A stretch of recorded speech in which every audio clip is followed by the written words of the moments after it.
Welcome to News9 Live, and you are watching our special programming on the Haryana and Jammu and Kashmir Assembly results.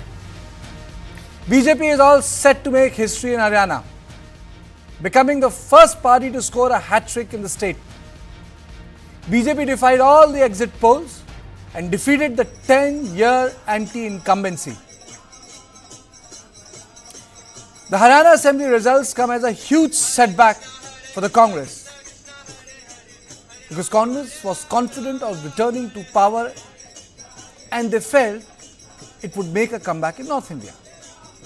On the other hand, the NC-Congress alliance worked its magic in Jammu and Kashmir and secured a clear mandate. This was in contrast to the exit polls which predicted an edge for the alliance but no clear majority. This marks the return of Abdullahs in Kashmir. The results also put a big question mark on the future of PDP. Even though BJP managed to slightly better its 2019 tally, it failed to once again open its account in the Kashmir Valley despite the Naya Kashmir push. What will be the impact of the Haryana and J&K polls in national politics, and more importantly in the upcoming Maharashtra and Jharkhand polls? Let's decode the main takeaways from the Haryana and J&K polls, and then its consequent impact on the national politics. Congress has lost face in Haryana, that's one. Congress secondly failed to capitalize on anti-incumbency against Bharatiya Janata Party. There was infighting and factionalism in the party. It is end of the road for Bhupinder Singh Hooda. The overt wooing of Jat votes alienated other castes, including Dalit voters.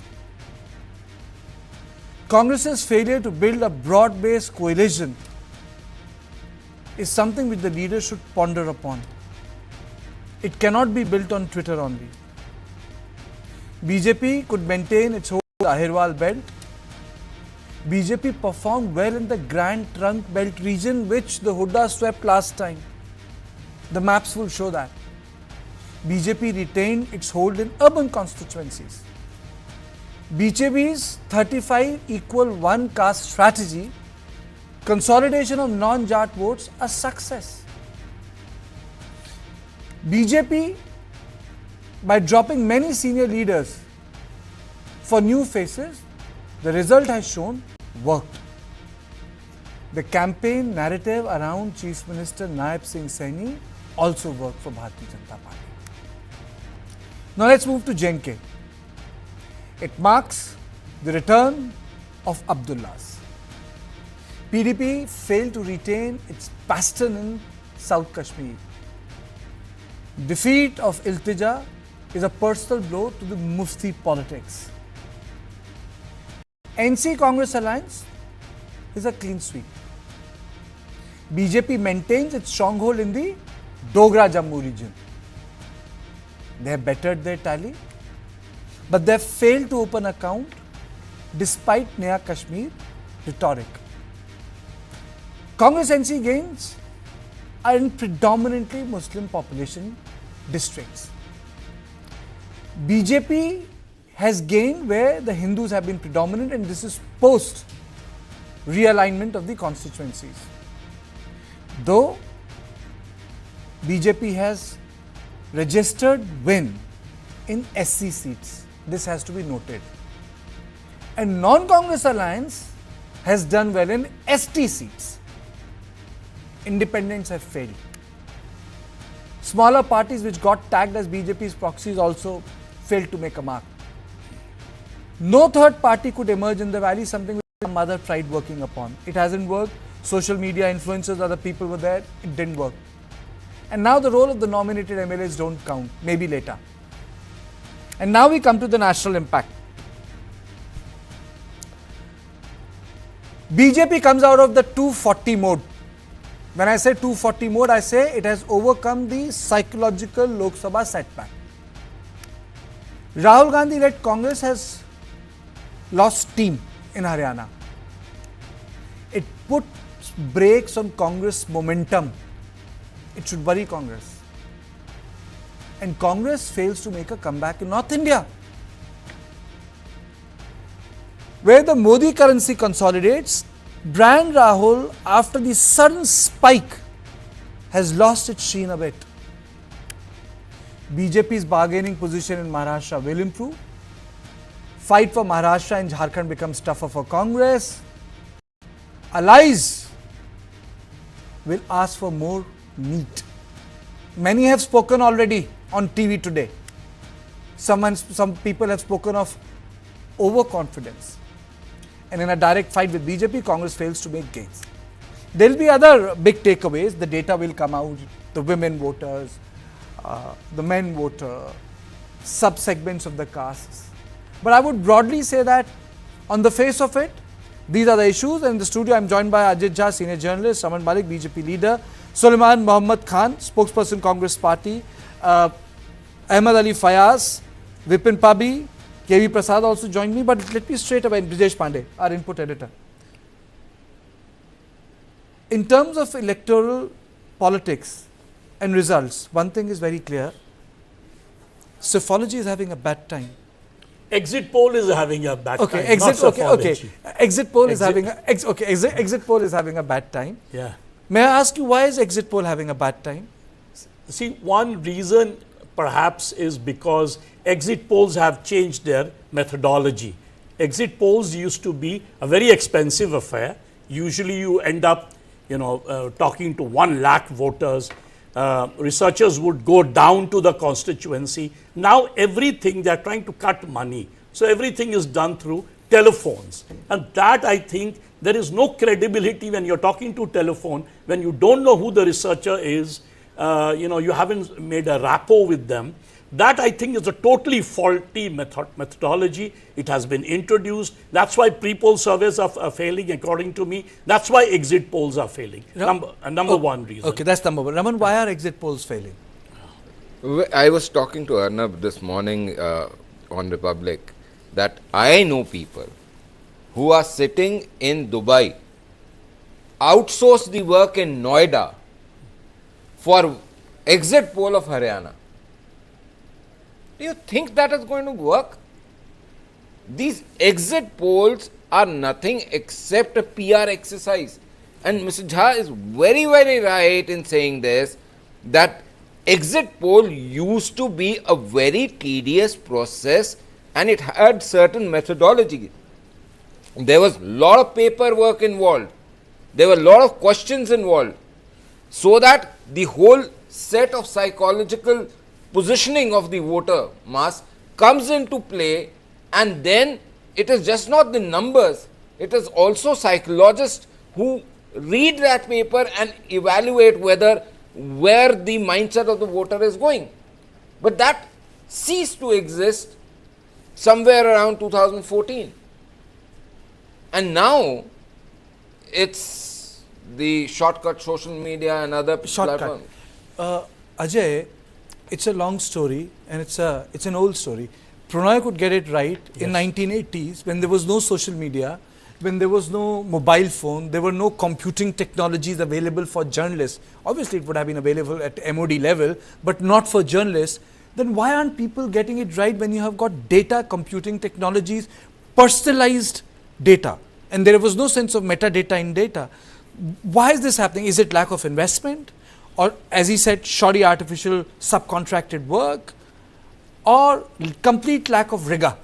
See, number one, Pranay, CSDS and the other pollsters of that time would take PhD students who would have passed out in sociology, political science, who understood what is methodology. See, methodology is not just punching numbers. I mean, the fact that when you say random sampling doesn't mean you go talking to random people, right? It follows random numbers. If you're going to speak to the 14th person in the, let's say, polling booth, and then you have to speak to the 24th, you can't speak to the 23rd because the entire random sampling will go wrong. The point is, as he pointed out, when you outsource to someone in Dubai who's just a manager, he calls up guys and says, phone se pucho. When you start calling on the phone, most people put it off, right? So you to get 1,000 voters, you speak to maybe 10,000 voters, people who are not serious. that sometimes they are not even voters in that place. They are probable voters, they are not real voters. Whereas when we would do exit polls in the past, much more pre-polls was taken much more seriously than exit poll in the past. People would go and find out the difference between a probable voter, which is a probabilistic term, and a real voter. There are ways of finding out. Although the methodology is not used because it's expensive. Everyone wants to do a poll and they want to spend least time. You will never see now anyone mentioning what's the polling size, what's the R squared, what's the T. Kuch bhi nahi. Chi-square test hua ki nahi hua hai. Nothing. They'll just give you the percentage vote. The other thing is exit polls are always, mostly exit polls accuracy depends on the percentage vote, not on the number of seats. But now people are not talking about the percentage vote. They only give you the number of seats, which is a rough calculation done on paper. It's nothing to do with the poll. You cannot derive number of seats from any poll in the world. You know, Brijesh, what's the amazing part? If you, and I'm not going to get into the 2024 Lok Sabha elections, both polls, both set of polls went awry. In NC Congress, they were supposed to fall short of majority. Wherever they have secured complete, simple majority. I think 49-50, simple majority they have. And whereas a party which was supposed to sweep is below the 40 mark, and the party which was supposed to do pretty badly is done better than the last time. Well, Karthikeya, I would not give much this thing to the Jammu Kashmir thing. Why? Because, they were like, difference of 4-5 seats, which is perfectly understandable. At least they gauged the wind with which, the way the wind was blowing. They even got the drift wrong in that, Yeah, in Haryana, they forget the drift, they got everything wrong. And see, I think, there's also a reason why these things are gone, apart from, what Ajit and Raman are saying. There's also this pressure from the social media. I remember in the state of West Bengal, when this survey was done, there was so much pressure on the pollster to get it right that you start tweaking it. And in the last 6-7 years, the entire process has gotten faulty to a level where the joke is that, when people saying that, BJP is winning, Congress is winning, BJP is losing, then the first joke which starts on social media is, has anyone out there met anybody asking him a question? Has anybody ever met a pollster? That is what the thing is. So, I would, Brijesh, I will just take 1 second out of you. Please. I'll give you a one-liner on this. It's not exit poll that they're doing poll dance. Okay. Absolutely right. Yeah. I'm also joined by Suleiman Mohammad Khan, spokesperson of the Congress party. Suleiman, these results are a surprise for journalists because exit polls are completely awry. But Haryana must be a shocker for the Congress party, completely unexpected. Completely agree, Karthikeya, with you. It's completely, I think, unexpected results, and I think nobody in the party, otherwise the journalists, the people who are on the ground, the candidates, everyone, it was a complete wave. And we have also, you must be knowing, we have also complained to the Election Commission about the irregularities which have happened in the election. We have also done a press conference at 5 p.m. Mr. Pawan Kheda and Mr. Jairam Ramesh, where we have enunciated what we have, what complaint we have done, and what are the grievances of the individual candidates in different districts which are still coming from Panipat and other places. But the first complaint we did, the slowing down of the updating of the data from 9 a.m. to 11 a.m. And there we complained, gave a memorandum to the Chief Election Commissioner requesting that this should not be delayed, and 2 hours you are not updating the data, delaying it so much that the results are changing in the meantime. That is one. Secondly, there is a complaint that in the EVM machines, where the battery of the machine is 99%, or the system, there the BJP is winning, and where there is a natural 60% of the battery, the Congress party is winning. So nobody can say what has happened, but there are things which seems very fishy. Therefore, we are going to take all the complaints and see what can we do in future. Okay. Suleiman, okay, you want to complete it? Okay. Yeah, please one go more ahead. point. Yeah. I just saw the Election Commission website about the percentage of vote. One gentleman on your panel was talking about that these surveys, it should not be about the number of seats. It should be about the percentage of votes polled to a particular party. I just saw on the Election Commission website BJP has been polled 39.9% votes, and Congress party has been polled till this time 39.1%. So there is a difference of 0.8% vote.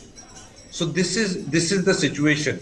Plus these complaints and irregularities which we feel they have done to manipulate the result, Okay. whatever. Only thing I can say is, Mohammed, that I recall the election 15 years ago when Amrinder Singh went on to become Chief Minister in Punjab. If I am not wrong, Akalis polled 39.8% of the votes.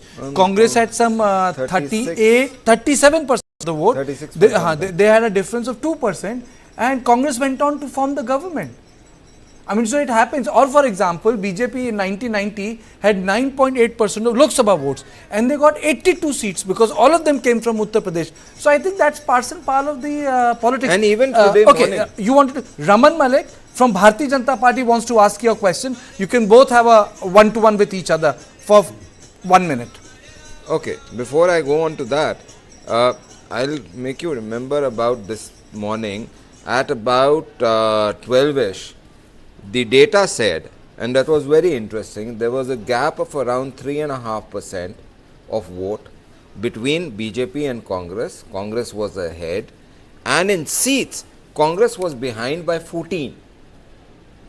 14 seats they were running behind. So data cannot be just generalized like a 55-year-old young boy.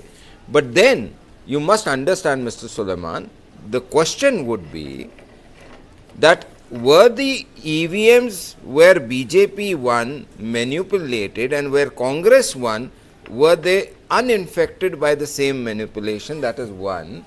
The second thing is, they got manipulated for you in Jammu and Kashmir, but it did not get manipulated for NC in Jammu and Kashmir. Matlab, I want to understand the logic, if any, if you can tell me. And I tell you one more thing. A very close channel to you, I was there on the 26th. I gave them the data, I gave them the number and my figures, which are correct, holding correct till now, and they laughed. Problem is, you guys generally work with the velocity of Jupiter, and you do not stay on Earth. Mr. Malik, ask him a question, then he'll respond. That is the question. Okay. Were the machines? Okay, so Mr. Malik's question is on the machine. Suleiman, you can answer, you can respond to this. Yeah. I request Mr. Malik and all BJP spokesperson, just get out of this Rahul Gandhi fever. This 55-year-old young boy, you people for past 10 years have brought the, stature of these debates and discussions so low. Please see, after 10 years when your children will watch these channels, this debate on YouTube, you'll feel ashamed. This is not Supriya Srinath. Supriya Srinath. She breaks all records. Sir, this is also bad. When you speak, I did not intervene. So we are politically opponent to each other. We don't have a personal grudge against you people. Please try to understand this. We are part of the same family. That is India. Please, I don't hate you. You may hate me. You may hate Rahul Gandhi. Do as you like. I don't hate Indians. I don't hate Bhartiyas. I may hate aliens who come into my nation. But I would not hate Bhartiyas. Aliens. So are we all opposition parties aliens? Or am I alien to you? No, you are not. Shame on your mindset. You are completely sick. You are suffering for this. Okay. Fair enough. Okay. The discussion has gone elsewhere. Mr. Pabi, are you there? Yes, please. I'm here. Mr. Pabi, you had a contrarian point of view today morning. You must have gone through the data. You must have gone through the seats of South Haryana. You must have seen that the GT road belt. Why didn't Huda hold those seats in GT road belt? What went wrong there? You see, I think overall what has happened is the consolidation of non-dominant castes. They have consolidated just as it happened in Punjab recently. So, while the Congress had been, focusing on the Jats and all that, the other parties, other groups and communities and religions, they all got together. And I think that is one of the reasons why, even in the urban areas, wherever you find, in the GT road side or in the southern Haryana also, that is the dominant factor. What I feel is that everyone just got together. And the other thing is the division and within the Congress. It was so obvious. It was there. It was a writing on the wall. Perhaps we did not see it that much. But the writing on the wall was that if there was a candidate supported by, say, Shelja, her photograph was there. Huda's photograph was not there, or it was in a very, very small size. So this happened all over. Wherever Shelja's supporters were there, Shelja's picture was in a bigger size and Huda was very small. And similarly, in Huda's supporters, the Shelja's picture was either missing. Mr. Pabi, or I think I know the point you are trying to make. Are you talking about a factionalized campaign? Is that the correct word? Are you saying that the campaign... Or an internal sabotage? Okay, internal sabotage is one, and the second is a factionalized campaign. But I have seen this in Congress. Generally, Congress campaigns are factionalized campaigns, because factions in Congress, if anyone has done the party, they are very intrinsic. Unlike BJP, because it doesn't have a cadre. So the factionalized campaign is there. Yes, and this time, it was so obvious. I mean, Shelja did not campaign for most part of the campaign. Last 2-3 days she campaigned, but only in support of her candidates. So she did not campaign across the state. She in fact kept sulking and went to some TV channels who are known to be, pro-government, and gave those interviews and everything. So it was all the time she wasn't there. And similarly, it happened with, Surjewala and others. They did not campaign across the state. They were confined to their own places. So that, I think, is there. And an important point I would like to make is that the knives are already out. Shelja, according to an interview she gave in the evening, she said that High Command must examine. How did it go wrong? It says it must examine the entire thing as to how the campaign was built Mr. up. Mr. Pabi, Ajit wants to ask you a question, I'll give him a go. Yeah. Mr. Pabi, you mentioned the different factions in the Congress, but what about Rahul Gandhi? He didn't campaign at all. He only campaigned, after returning from the US at the very end. And there was a clear message, at least the media was covering it, everyone was talking about it, that Rahul Gandhi was miffed with the way Hooda was carrying on, the fact that AAP and Congress didn't have an alliance. This was all out in the open. Do you think that affected the Congress fortunes in the state as we see it today? Well, whereas compared to that, Mr. Modi, even at his age, went campaigning. Look at the number of rallies, 150 versus 75. So, did that affect the fact that the High Command was not taking interest in Haryana? Isn't that a more important factor? You see, that is certainly an important factor, and that's what they were trying to balance out, the two factions. And Rahul Gandhi's one picture stands out where he is holding hands of both Hooda and Shelja and trying to make them come together. But that definitely, Rahul Gandhi did not put in the kind of effort that was required. He just addressed, I think, 4 rallies. And unlike, the road shows and the other things that he had been doing in the past, he did not participate that actively in this, even after coming back from there. And I think his effort was to see that all these factions keep coming together.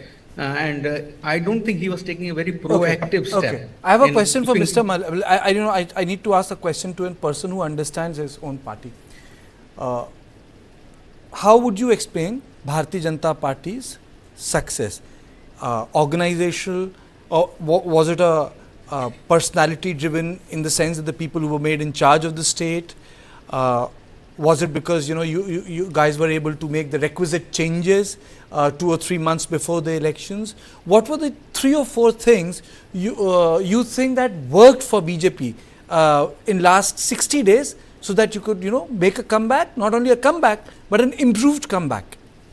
So we must come and understand all that happened for us and all that we did. There are two sections. All that happened for us and all that we did. So let's start with what did we do. Yes, changes were made. We became dynamic, and rather than becoming static like Congress. Congress has a static approach. Once understood that, okay, fine, we may do this, they are not ready to change. But we are always ready to change the minute we understand. So that is dynamism. Second thing, we not did micromanagement, we did nano management. It's true. Our management was to the extent that each and every candidate who had even 1,000 votes was studied. He was read about him, what did he do, when did he come, where does he come, what is his strong point, what is his weak point. That all files were made by the cadre of BJP and we tagged each thing. Third, most important, we have no problems in accepting that at times when we are working, we may do errors. And we go to the people and say, we are sorry about it, let us change, please give us inputs. So that is what 2-3 things we did right. So that includes the changing of the start of giving 23 MSPs on 24 crops, or the loan waiver, or the new pumps, or the Agniveer, the lateral and the vertical these reservations for them, or you may call it that. So that is what we do. What did they did to help us? They fought. Right now, Mr. Pabbi was saying about Shailja. Did Huda go to anybody else rather than his candidate? Did he not made his own people stand in as independents? We didn't do that. They inflicted it. Then, when you had outsourced everything as in management by the Congress to the Huda faction, and it was a Huda faction was the franchisee holder of Congress in Haryana. It is a known fact. They did not have the entire structure ready. Since the time Ashok Tawar was the president, till date, they do not have the entire system, the entire hierarchy placed with the district presidents and other things. I get it. That is not there. I know that. Now, another important thing. When he is fighting, let's say once you outsourced it to him and he is fighting the election, there is a very important event that happened when they were told to have an alliance with the Aam Aadmi Party. The Huda faction very categorically did not like it and they stormed out of the meeting. Once they stormed out of the meeting, what actually transpired was that Sonia ji gave a call, this is said in the media circle and everything, and Huda did not pick up. There, the Congress had it, and they, to teach him a lesson, started giving more importance to Shailja and brought in Ashok Tawar back. And that gave the message to Mr. Huda very clearly that, boss, if you are above 45 and 50, you are gone. The CM ship is gone from you. You will be hit back, slapped hard, like the way they did to Bhajan Lal, the way they did to Bansi Lal. And he is a wily old fox. Okay. Suhail, Suleiman. I'll go to Ahmed Ali Fayaz a little later. Suleiman, the points he has made is about the way Bharatiya Janata Party was able to consolidate, work on the weak side. If you look at the data, I hope you have got the chance to look at the data. These are the visuals that are coming from the BJP headquarters. If you have the opportunity to look at the data, it's very clear. They are like consolidated lines in Haryana. There are portions in which from one end to another 100 kilometers Congress is winning, and there are another end from one end to other which is another 100 kilometers only BJP is winning, and then there's a patch in the GT Karnal road which only BJP is winning. So it's not an even distribution for both Congress and BJP. It's a pure, I can see, it's seat to seat strategy in place. You know, this is not a sweep election. I can make it out. My own 25 years in journalism, it's a seat by seat management that has happened. Every seat by seat management. This is a nano management. Do you think there are lessons to be learned in Haryana? Because you guys have done pretty well in J&K and no, Congress has not done well in J&K. NC and Alliance has done well. NC has done well. NC has done well. So is there a lesson to be picked up, Suleiman? Yeah, completely. Whatever mandate, whatever percentage of votes or seats we have got, we respect it. And I also agree. And it happens in all the parties. It's not only, attached to the Congress party. There may be chances where leaders have difference of opinion over sharing of seats, over alliances, over which candidate to contest from which seat. This is all part and parcel of the democratic setup.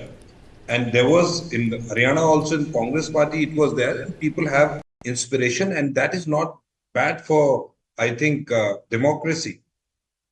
Now, the reasons I enunciated in the beginning, that we need to look into that as well, that how has this happened? Secondly, you are yourself saying, and I'm also seeing the data as well as the vote percentage, it's not a sweep election. It seems so before today, 12 noon, but after now these results are coming, we have to see what has happened actually. But otherwise, what we have, the feel of the ground was that Congress is sweeping this election. Now, because we are falling short of the majority, now all bad things is going to, people will start saying about the Congress party, that Rahul Gandhi ji has not campaigned, Huda ji has done this. A defeated person or a loser has, very less friends, but a winner has all the, perfect qualities. This happens, we have seen many times. Anyways, we need to see the data. We need to see how this has happened. The complaints have to be looked into. Then only we can go into the conclusion. Okay. If we have missed something and we are not able to take the feel of the people, we'll sit on the drawing board and see what we can do. ठीक है. So Suleiman, you stay with me. I need to play out a bite of Naib Singh Saini, Bhupinder Singh Hooda, and other people who have spoken on this issue of this result. मैं हरियाणा की 2 करोड़ 80 लाख जनता को मैं दिल से प्रणाम करता हूं, उनका दिल से धन्यवाद करता हूं कि हरियाणा की जनता ने, हरियाणा के गरीब ने, हरियाणा के किसान ने, हरियाणा की महिलाओं ने, हरियाणा के युवाओं ने भारतीय जनता पार्टी के कामों के ऊपर तीसरी बार मोहर लगाई है। मैं हरियाणा की जनता का दिल से बहुत बहुत आभारी हूं, दिल से धन्यवाद करता हूं। ये सारा काम प्रधानमंत्री जी का है, प्रधानमंत्री जी के नेतृत्व के अंदर उनका आशीर्वाद है और उनके आशीर्वाद से ही हम आगे बढ़ रहे हैं। जो उनकी नीति है, जो उनकी आशीर्वाद दिया है कि ये आशीर्वाद दिया है प्रधानमंत्री। मुझे विश्वास था और मैं लोगों के बीच में जो उनका आशीर्वाद, जो प्यार, गरीब का, किसान का, महिलाओं का आशीर्वाद जो मुझे मिल रहा है, युवाओं का आशीर्वाद मिल रहा था, मैं उस हौसले के ऊपर मैं कह रहा था कि भारतीय जनता पार्टी तीसरी बार बड़े मैंडेट के साथ सरकार बना रही है। लोकतंत्र है ये, और तंत्र एक अलग चीज होती है। तंत्र का कितना रोल है इसकी जांच करेंगे हम, क्योंकि बहुत सारी सीटें थोड़ी थोड़ी वोटों से आ रहे हैं, थोड़ी थोड़ी वोटों से आ रहे हैं, और कई जगह से शिकायतें भी मिली हैं। कहीं बैटरी की शिकायत मिली है, कोई मिली है, और जिस प्रकार से लोडिंग हुई है, मतलब डिले वो हुई है, उसके हिसाब से भी है। लेकिन नहीं आओ, वो हमारे जो है AICC वाले इलेक्शन कमीशन मिलेंगे, सारी बात कहेंगे, लेकिन इसमें कोई दो राय नहीं।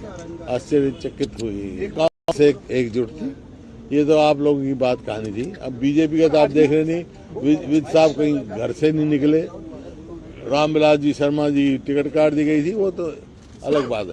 देखो, कोई भी प्रजातांत्रिक पार्टी होगी, लोकतांत्रिक पार्टी होगी, मतभेद स्वाभाविक हो सकते हैं, लेकिन मनभेद किसी का नहीं था। कि इतनी एंटी इनकम्बेंसी के बावजूद भी भारतीय जनता पार्टी अगर सरकार बना रही है, तो मैं सबसे पहले भारतीय जनता पार्टी को बधाई देना चाहूँगी कि उन्होंने ये कैंपेन अच्छे से लड़ा, जनता का विश्वास जीता हरियाणा में, डिस्पाइट एंगर वोट भी उन्हीं को गए, यानी विश्वास बनाए रखा कि BJP में विश्वास बनाए रखा है।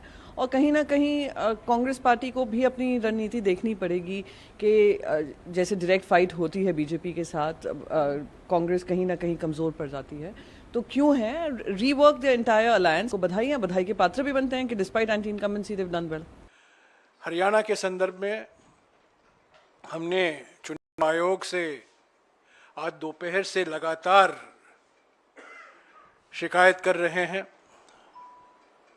उनसे जवाब भी आया है, उस जवाब का जवाब भी मैं दे रहा हूं, और उसके बाद भी 3 या 4 जिलों से बड़े गंभीर शिकायत आए हैं। वो सब कल या परसों हम चुनाव आयोग के सामने पेश करेंगे। पर मैं फिर से दोहराना चाहता हूं, हरियाणा के चुनाव के नतीजे अप्रत्याशित हैं, आश्चर्यजनक हैं, और इसको हम स्वीकार नहीं कर सकते। वो कहा करते थे ना, वो हरियाणा के सबसे बड़े गुंडे हैं, मैंने उन्हें कहा था प्रजातंत्र में वोट की चोट बराबर कर देती है, सबको छोड़ती है। आखिर में कैथल में शराफत जीती, कैथल में भाईचारा जीता, कैथल में प्रेम जीता, कैथल में अपनापन जीता, कैथल में मिट्टी की खुशबू जीती, कैथल में आपका प्यार और स्नेह जीता, कैथल में आपका आशीर्वाद जीता। कपिस्थल की तपोभूमि में नफरत के लिए कोई जगह नहीं। कैथल की तपोभूमि के अंदर जात पात के बंटवारे के लिए कोई जगह नहीं। ये सच है, ये सच है। बीजेपी ने बार बार और अब भी इस चुनाव में भी जात पात फैलाई और भाईचारा तोड़ने की कोशिश की। पर मैं उन सारे साथियों को कहता हूं जिनका मन हम नहीं जीत पाए, हम फिर से गुलदस्ता बढ़ाएंगे और आपको अपनी छाती से लगाकर साथ लेकर जाएंगे। निराशाजनक है नतीजे। हम सुबह तक हमें पूरी उम्मीद थी, हमारे सभी वर्कर बहुत निराश हैं क्योंकि इन्होंने जो 10 साल सहा है कांग्रेस पार्टी के लिए, इन्होंने खून पसीना बहाया है। आज जब ऐसा नतीजा आता है तो निराश हो जाते हैं सब। निराशाजनक बात है ये, लेकिन अब हमको इन सब बातों को देखते हुए नए सिरे से आगे सोचना होगा, क्योंकि जो ये अभी चल रहा है बिजनेस एज यूजुअल ऐसा तो नहीं चलेगा। कहाँ हमारी कमियां रही हैं, क्या कमियां रही हैं, इसके बारे में देखना होगा। कौन जिम्मेवार रहे, पार्टी को किस तरह से स्टेट में सींचा नहीं गया, तालमेल नहीं रखा गया, जो कौन लोग हैं जो जिम्मेवार थे सबको साथ लेकर चलने के और पार्टी को एक दिखाने के और सबको बैलेंस आउट करने के, वो भी बातें हैं। स्टेट में क्या मैसेज गया है, किस लिए लोग कांग्रेस की सरकार बनाते हुए पीछे हट गए हैं। जो एक माहौल बनाया राहुल जी ने, वो उस माहौल को एकदम निगेट कर दिया, ख़त्म कर दिया। इसके लिए क्या कारण हुए, ये सब बातें देखनी पड़ेंगी। Now let me straight away go cross to Ahmed Ali Fayaz. Are you there with me, sir? Okay. Yes. You know, when we talk about the composition of the government, it is an assembly of 95. Do you think it's a workable majority they have in 49? Because 40 is the half past mark. It is an assembly of 90 seats. In fact, in addition to that, governor has the competence to nominate 5 people. Which he has already done. They will be from the National Conference, whatever seats they have got, 46 perhaps. By now, that is half of 90 is 45. So they have almost one majority of their own without the support from Congress party. It is a very comfortable win. It's a very comfortable win. You think that this function, this coalition will survive the pulls and stress in Kashmir? See, I think one reason, I mean, Kashmir correspondents would know better, but one simple reason it will survive is because the Congress doesn't have a bargaining ground, right? It can't go to the BJP. Yeah, that's why I had argued that if they get the PDP also with them, again the PDP has no bargaining ground right now. You know, their leader has lost, Iltazar lost, they have only won 3. But if they get the whole India alliance together, and in a more or less their agenda is the same. Congress is of course silent on Article 370, but on the other issues, Congress is with NC and with PDP, right? Congress also believes that 311C should be out. They believe that those arrested should be released. They believe in lots of other things. For example, the changes in land law, the changes in job laws. I think Congress would like to change. Anyway, right now, the leadership will be in the hands of Omar Abdullah. You know, the NC has the majority. So I feel, yes, the bigger problem is, Kartike, that the Chief Minister, Omar Abdullah, will not have much power because Kashmir is, number one, a union territory. Number two, I think, and again, I should be corrected by our correspondent, finance, law, and police. These, the most important portfolios are in the hands of the LG. not in the hands of the chief minister. So it will be almost like, if I'm not wrong, like Arvind Kejriwal Sarkar. आप कहने के लिए you are the Mukhyamantri. If you in the past they used to be called the Prime Minister in Kashmir, but you don't have any power because you're a union territory. And number three, if in 5 years you're not able to restore statehood, forget Article 370. If you're not able to restore statehood, then again, you know, there will be serious problems in the coalition. So I think the expectations will be high, but they don't have enough in their hand as a chief minister. Omar Abdullah is a great leader. There's a great comeback of Omar Abdullah actually, the way he campaigned. I mean, his campaign was absolutely brilliant. And but the point is, will he be able to do much with the LG barking down his throat and the central government not in a very mood to sort of give in? That is what will be the big question. Okay, let's listen to what Omar Abdullah had to say after the numbers had come. अभी चंद सीटों के नतीजे आने बाकी हैं, लेकिन इस चीज से कोई इनकार नहीं कर सकता कि जम्मू कश्मीर के लोगों ने अगर एक तंजीम को पसंद किया है वो नेशनल कॉन्फ्रेंस को, और जो थोड़ी बहुत कमी रह गई थी वो हमारे अलायंस के पार्टनरों ने पूरी की। अब फिलहाल तो इस मौके पे मैं सिर्फ तमाम वोटरों का शुक्रिया करना चाहूँगा जिन्होंने इलेक्शन में हिस्सा लिया और उम्मीदवारों को कामयाब किया। लेकिन क्योंकि मैं गांदरबल की सरजमीन पर खड़ा हूँ, मैं यहाँ से गांदरबल के एक एक वोटर का शुक्रिया करना चाहता हूँ, उनका भी जिन्होंने मुझे वोट नहीं दिया, लेकिन खासकर उनका जिन्होंने मुझे कामयाब करके दोबारा यहाँ 5 साल गांदरबल के लोगों का एज एमएलए खिदमत करने का जो मौका दिया है। मैंने गांदरबल के लोगों को पहले ही कहा था कि इन्हें एक दिन मेहनत करनी होगी। इन्होंने मेहनत की, वोट डाले, मुझे कामयाब किया। अब इंशाल्लाह अगले 5 साल के लिए मैं मेहनत करके गांदरबल की खिदमत करूंगा। इस इलेक्शन से पहले आपने मुझे कहा होता कि नेशनल कॉन्फ्रेंस की ये पोजीशन होनी है, तो मैं शायद उस चीज को मानता नहीं। खासकर पार्लियामेंट इलेक्शन में जो हमारा हाल हुआ, मैंने बीच में कुछ आप में से मीडिया वालों को ये भी कहा था, मैंने कहा था कि शायद हम गलती कर रहे हैं। जहां हमें रशीद का बारामूला में वेव पार्लियामेंट इलेक्शन में नजर नहीं आया, इस बार हमने बढ़ चढ़ा के उसका वेव देखा जहां वेव था ही नहीं। और बहुत सी ऐसी पार्टियां जिनको शायद ये लगा था कि मरकज की मदद से वो कुछ हासिल कर सकेंगे, नहीं कर सके। मैं ये भी मानता हूं कि नेशनल कॉन्फ्रेंस को कुछ ऐसे लोगों से वोट मिले होंगे जो शायद नेशनल कॉन्फ्रेंस को कभी भी वोट देने के लिए तैयार नहीं थे, लेकिन इस बार सिर्फ और सिर्फ बीजेपी और बीजेपी की साजिशों को रोकने के लिए वो नेशनल कॉन्फ्रेंस को एक मौका देने के लिए तैयार थे। अब हमारी, जैसे मैंने कहा, हमारी जिम्मेदारी बनती है कि हम इस वोट को जाया ना होने दें, हम लोगों के उम्मीदों के बराबर जो है उतर आएं और अपना काम करें।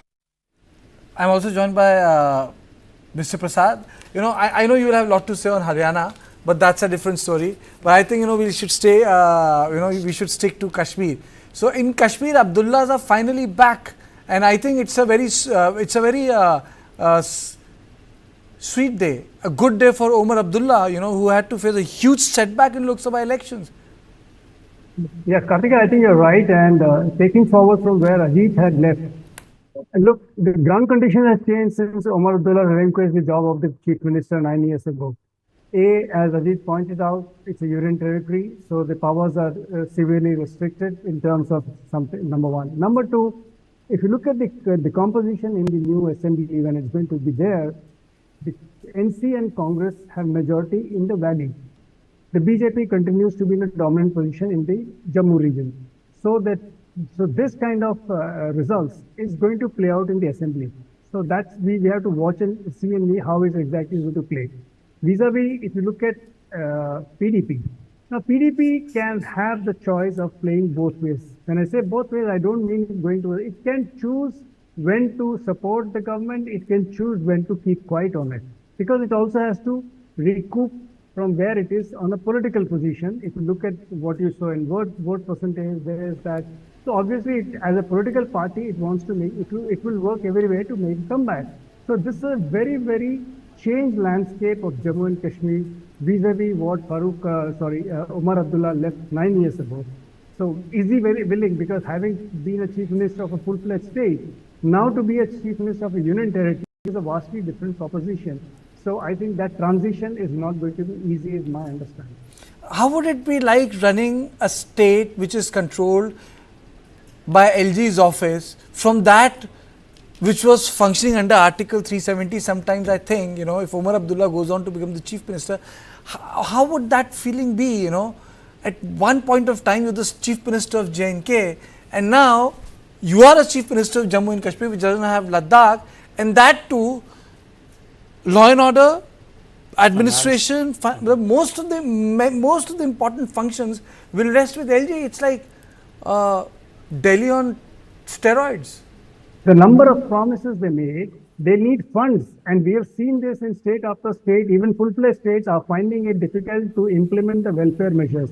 Now, where Jammu and Kashmir as a UT will have to find funds, will have to raise investment, will have to work for industrial development as a promise, talk of unemployment. So there's a tall order waiting in front of the, one is the political dimension of the promises made, one is the socio-economic and the welfare promises the National Conference has made. So it has to mold all these together to make sure where does it move from where it is. 370 to Article 35, those are different aspects that there's emotional pull and emotional connect. But it's going to be, as we discussed earlier in the day, some days bread and butter issues, and that's what makes a difference. Fayaz, do you feel this pinch in context of change in the power structure in Kashmir is being felt more by politicians and not by people? No, it's real there. It is completely different from what Kashmir used to be when it was state. How? Because it is for the first time that Jammu and Kashmir is a union territory, and it has been after 2019 till date it is under the LG. It will be now for the first time that there will be a popular government under the LG, which has never ever been there. So previously all the powers, entire powers used to be with the chief minister. This time the chief minister is some sort of a toothless tiger, but it will give them a moral boost. National Conference, Congress and other opposition parties, this will give them a moral boost to intensify their struggle for restoration of statehood and restoration of powers. Do you think that the restoration of statehood can become a real issue? That has already become. National Conference, in fact, fought the election on restoration of statehood and restoration of Article 370. They did not contest the elections like Haryana and other places on other issues. There were no issues, development, education, and nothing, in spite of the fact that all of them mentioned it in their election manifestos that will be giving this relief and that relief, but main planks were restoration of Article 370 and restoration of statehood and restoration of powers. They said it is restoration of dignity to the people of Jammu and Kashmir. Brijesh, are we looking at a different Kashmir now, or sort of a different politics? Can it create a different churn? Well, we are looking at a different Kashmir, no doubt about it. Earlier Kashmir was a state, now it's a union territory. We are looking at a different political equation because now LG is the super chief minister, if I may use the word. And I think, Omar, after experiencing the power which he had as a chief minister, full chief minister, I think he'll be facing what Arvind Kejriwal would be facing almost on a daily basis. The sheer frustration of political impotency. Where that the power, actual power lies with the center, where they are, you are the one who's answerable to the people. It is the center who is there to make you dance to every move of yours, and that is how it happens. It will be very interesting to see, because Congress also in the press conference, Jairam Ramesh said that yes, we will fight for the full statehood. Now, when they say they will fight for the statehood, I think this will become the second tough question for you. It's like glass half full, half empty. In context of deployment of Ram Madhav, has he arrested the fall of Bharatiya Janata Party, or has he bettered it? I would say he has arrested maybe, but not bettered it. Bettered would have been, the reason why the delimitation, the reason why, matching J&K was to give Jammu almost an equal power to the, to the power which they felt, Kashmir was enjoying disproportionately. So when you have 43 seats, and when you are the dominant party, which when you feel that the Hindutva narrative is going your way, and you feel that whatever is happening in Kashmir is completely different from what is happening in the state of Jammu, it didn't happen. But fair to be full credit to Ram. You cannot expect, barring miracles, as it happened in Haryana, you cannot expect to parachute somebody there and expect him to I have noticed one thing, Ajit, that the Hindutva narrative can be accommodated in context of power by different religions or different religious margins, but in context of a fight, it is never accepted. If you look at what's happening in Manipur in terms of a pushback, or Nagaland politics, or if you look at even Meghalaya, it hasn't worked there. Even in Kashmir, the Naya Kashmir rhetoric hasn't worked in the valley. The Hindutva rhetoric has consolidated BJP in Jammu. It has displaced a lot of political parties, but it has not gone to the other side, making Muslims part of it. That has not happened. You're absolutely right. I mean, except for, one or two examples like the Lucknow constituency, where the Shias vote for the BJP. Vajpayee साहब के time पे वाजपेयी जी के time में आज भी हो रहा है, राजनाथ सिंह को भी मिलता है Shia votes, right? So I'm saying, or once in a while they have one or two candidates here and there, but you're totally right. When it comes largely to the Muslim voters, to a great extent even the Christian voters, somehow the Sabka Saath Sabka Vikas ends up working only for the Hindu voters. In fact, as we saw in the Lok Sabha, it was not even working for the Dalit voters to a large scale, right? So yes, that's the limitation of Hindutva as it is today, as opposed to Hindutva under Atal Bihari Vajpayee. Or even Hindutva, if you remember, when it was Jansang during the Janata Party days. I think at that time Hindutva was more, in fact, I don't think the term Hindutva was being used as much. And secondly, I think it was much more a liberal, all-inclusive kind of party which was replacing the Congress. The word was pseudo-secularism. And the use of the word pseudo-secularism. But on the issue of Omar Abdullah, yes, of course, he'll be a much weaker chief minister than he was. Okay, I just need to stop you. Omar Abdullah is speaking to the press, and then after this, I'm going to play out the bite of Jairam Ramesh. Let's listen in. इन लोगों को जो है ये अपने काम के जरिए दिखाएं कि उनका वोट जाया नहीं हुआ और उन्होंने वोट दिया तो सही किया. पीडीपी ने भी स्टेटहुड की बात की है, 370 की बात की है, वही बात नेशनल कॉन्फ्रेंस भी करता रहा है, लेकिन एक अलग ही वेव देखने को मिली. कोई खास रीजन जबकि ना मैं पीडीपी और पीडीपी की परफॉर्मेंस के बारे में कुछ नहीं कह सकता हूं. वो तो पीडीपी को अपने इलेक्शन के नतीजों के बारे में बात करना होगा. मैं तो सिर्फ यही कह सकता हूं कि नेशनल कॉन्फ्रेंस को उम्मीद से ज़्यादा सीटें मिली हैं और हमारी जिम्मेदारियां बढ़ गई हैं. जेलों से लोगों को निकाला गया, जमात इस्लामी को आगे किया गया. ना यहाँ वोटों को तकसीम करने में कोई कोशिश जो है नहीं छोड़ी गई, कोई कमी नहीं रखी. आपने खुद कहा लोगों को जेल से निकाला गया, वो आज कहाँ है? जिन लोगों ने पार्लिमानी इलेक्शन के बाद अपने आप को बहुत बड़े लीडर समझना शुरू किया, आज वो कहीं नहीं है. यहाँ ऐसी ताकतें मैदान में उतर आईं जिन्होंने 30-35 साल जम्मू कश्मीर को हिंदुस्तान से अलग करने की बात की. आज बिना उस 35 साल का जवाब देखते हुए वो सीधा इलेक्शन के मैदान में कूद गए. अरे इसी चीज के लिए तो शेख मोहम्मद अब्दुल्ला को गाली देते थे. आज लोग उनसे क्या उम्मीद करें? उन्होंने क्या हासिल किया जम्मू कश्मीर के लिए? तबाही और बर्बादी के अलावा जहां क्या मिला? क्या 10 साल लोगों के जज्बात के साथ खेला गया, खासतौर पर जो हमारी अब मैं अब इन चीजों में नहीं पढ़ूंगा ना. अब खामखा झगड़ों में उलझना, वो भी उस दिन जिस दिन इलेक्शन के ऐसे नतीजे आए. अब कोशिश तो यही की जाएगी कि सबको मिलके हम जो है आगे बढ़ें. मुझे इस बात का एहसास है कि हमारे अलायंस में जम्मू का एक अच्छा खासा हिस्सा है जिसकी आवाज़ वहाँ होगी नहीं. अब जो हुकूमत बनती है आने वाले दिनों में, उनकी एक बहुत बड़ी जिम्मेदारी ये भी होगी कि वो जम्मू के लोगों को ये एहसास ना होने दें कि ये हुकूमत उनकी नहीं है।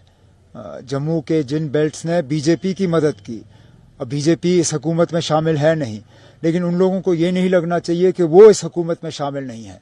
जो भी कल परसों जम्मू कश्मीर का मुख्यमंत्री बनता है, वजीर आला बनता है, उनकी एक बहुत बड़ी जिम्मेदारी ये होगी कि जम्मू के लोगों को एक सेंस ऑफ बिलोंगिंग मिलना चाहिए। उन्हें लगना चाहिए कि ये भी उनकी हुकूमत है जिस तरह ये कश्मीर के लोगों की हुकूमत है। एक खास बात आपने खुद कही, कोई कसर बाकी नहीं रखी गई, 3 बराबर, खासतौर पर नेशनल कॉन्फ्रेंस, खानदानी राज। लेकिन जो लोगों ने जवाब दे दिया है, इसको देखकर अब कितना ज्यादा स्ट्रेस देना पड़ेगा नेशनल कॉन्फ्रेंस को, जो हमारा स्टेटहुड है। हम कुछ नहीं कहेंगे ना, मैंने हमेशा ये कहा है, आखिरकार लोग मालिक हैं, हम खादिम हैं। ये खानदानी राज वाली बात ये तो लोग तय करते हैं ना। हम अपने आप को लोगों के ऊपर नहीं ठोसते। लोग फैसला करते हैं कि क्या वो हमें पसंद करते हैं या नहीं। 2 महीने पहले मैं इलेक्शन हारा, आज मैं इलेक्शन जीता, मैं वही शख्स हूं, उसी खानदान से ताल्लुक रखता हूं, मेरी सियासत में कोई बदलाव नहीं आया। लेकिन 2 महीने पहले मैं हारा, आज मैं जीता। लोग मालिक हैं ना। अब हमें इस बात, हम जो हुक्मरान हैं, हम जो सियासतदान हैं, हम भूल जाते हैं। हमें लगता है कि हम बड़ी तोप चीज हैं, हम ही 30 मार खान हैं। लेकिन ये ख्याल जो है ये गलत है। यहाँ लोग मालिक हैं, लोग तय करते हैं। हम तो सिर्फ यहाँ लोगों की मदद करने के लिए आते हैं, और इस चीज को हमें याद रखना होगा। जिस हिसाब से मेजॉरिटी आ गई, मतलब शायद तवक्कात जो थे उससे ज्यादा नेशनल कॉन्फ्रेंस को आज मिला है, तो इसमें कितना आगे अब जिम्मेदारी होगी लोगों के लिए वो काम करना जो जख्म अभी है। कुछ खास मुद्दे ऐसे होंगे जिसके लिए लोग शायद तवक्कात नहीं, मैंने पहले ही कहा कि हमारी जिम्मेदारियां बढ़ गई हैं और बहुत कुछ करना है। कुछ चीजें ऐसी हैं जो हम यूटी की हैसियत से भी कर सकते हैं, कुछ चीजें ऐसी होंगी जिनके लिए हमें रियासत के दर्जे का इंतजार करना होगा। लेकिन उम्मीद की जाती है कि ज्यादा इंतजार नहीं करना होगा। जो टारगेट मिला है, आपको लगता है अगर कोalition भी नहीं होती तब भी शायद एनसी आगे आ जाए? क्यों खामखा मुझे झगड़े में डाल रहे हो? अब क्या हम और सीटें जीत सकते थे या हमें जीतना चाहिए था? क्यों नहीं ना, हम 50 पे रुके, 60 पे रुक सकते थे, 70 पे रुक सकते थे। लेकिन जितने मिले मैं उन सब एक सीट के लिए शुक्रगुजार हूं। और ठीक है ना, कुछ नहीं मिले ना, अगली बार। सबसे परेशानी ये थी कि जो नॉमिनेशन कमेटी बैठी जाएगी 5 लोगों की, उनका इत्मीनान किनको होगा? अब शायद वो चैप्टर बंद होना चाहिए, क्योंकि अगर बीजेपी इन 5 को नॉमिनेट कर भी लेती है तो क्या फायदा, उनको आप ऑपोजिशन में बिठा रहे हो। और क्यों खामखा इस झगड़े में पड़ना, क्योंकि ये मामला फिर अदालत के सामने जाएगा और खामखा हमारे और मरकज के रिश्तों में एक थोड़ी सी खटास आ जाएगी। अभी एक नया रिश्ता कायम करना है, क्यों लड़ाई से ये रिश्ता शुरू करें। बेहतर यही होगा कि एक अच्छे माहौल में ये रिश्ता बने। तो वही किया जाना चाहिए जो जायज़ है, और जायज़ ये है कि हुकूमत जो है रेकमेंड करे और एलजी साहब उस रिकमेंडेशन पे अमल करे। बहुत अच्छी बात है, रिश्ते नए तरीके से शुरू किए, तो साथ साथ में आपको लगता है नेबरिंग कंट्रीज के साथ भी ताल्लुकात? आप फिर मुझे झगड़े में उलझा रहे हो। बड़ी अच्छी बात है कि जयशंकर साहब पाकिस्तान जा रहे हैं। अब देखते हैं कि ये सुषमा स्वराज जी के बाद ये पहली मर्तबा है कि फॉरेन मिनिस्टर पाकिस्तान जा रहे हैं। उम्मीद की जाती है कि बातचीत ठीक ठाक होगी, एक अच्छे माहौल में होगी, और फिर रिश्ते जो हैं वो आहिस्ता आहिस्ता सुधर जाएंगे। आज क्योंकि हरियाणा के वाले से अगर बात करेंगे, आप कितने सेटिस्फाइड हैं? मैं कैसे सेटिस्फाई हो सकता हूँ ना। अब इंडिया ब्लॉक की हार हुई। मैं तो पहले इस बात से हैरान हूं कि आज भी लोग एग्जिट पोल्स पे भरोसा करते हैं। कितने बेवकूफ हो आप लोग, क्यों पैसा और वक्त जाया करते हो ना। अब मैं आप सबों से कह रहा हूं, क्यों करते हो आप ये एग्जिट पोल? ये एग्जिट पोल कभी सही नहीं होते। खामखा आपका पैसा लेते हैं, आपको धोखा देते हैं और फिर भाग जाते हैं। मत कराइए एग्जिट पोल। इन्होंने जम्मू कश्मीर में भी आपको धोखा दिया, हरियाणा में भी धोखा दिया। छोड़ दीजिए ये एग्जिट पोल कराना, ये वक्त जाया करना है। उम्मीद करेंगे कि राजभवन का रुख होगा ना। बदकिस्मती से इस राजभवन के साथ भी हमारा कोई खास रिश्ता है नहीं। अब बनाना पड़ेगा, मजबूरी है। राजभवन की भी मजबूरी है, हमारी भी मजबूरी है। और मैं चाहूँगा कि जो भी अलायंस की तरफ से वज़ीर आला हो, उन्हें एलजी साहब के साथ एक अच्छा रिश्ता बनाना चाहिए और मिलके जम्मू कश्मीर की खिदमत करनी चाहिए। जम्मू कश्मीर एक बहुत नाजुक रियासत है, एक बहुत नाजुक एरिया है। यहाँ झगड़ा करेंगे तो जम्मू कश्मीर का नुकसान होगा, और अगर जम्मू कश्मीर का नुकसान हुआ तो मुल्क का नुकसान होगा। तो मैं तो समझता हूँ कि एलजी साहब मुल्क का नुकसान तो नहीं होते हुए देखना चाहेंगे। तो अच्छी बात होगी कि एक नई शुरुआत हो और एक अच्छे माहौल में हम मिलके जम्मू कश्मीर की खिदमत करें। आखिरी बात, फारूक साहब ने तो आपका नाम आगे रख दिया ना, मैं बेहद शुक्रगुजार हूँ फारूक साहब का, लेकिन इस तरह नहीं होता। लेजिस्लेटिव पार्टी मीटिंग में ये तय होता है और लेजिस्लेटिव पार्टी जो तय करेगी वो फैसला होगा। उमर साहब, हमसे बात करने के लिए बहुत बहुत शुक्रिया ना।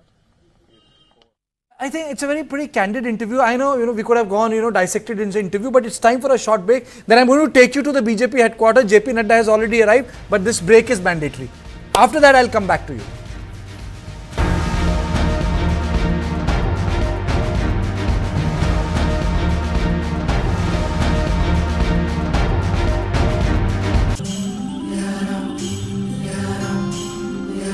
Let yourself flow with the turn of each tide. Salty winds, you sweeten your ride. Maharashtra, Maharashtra, it's a hit. Maharashtra tourism.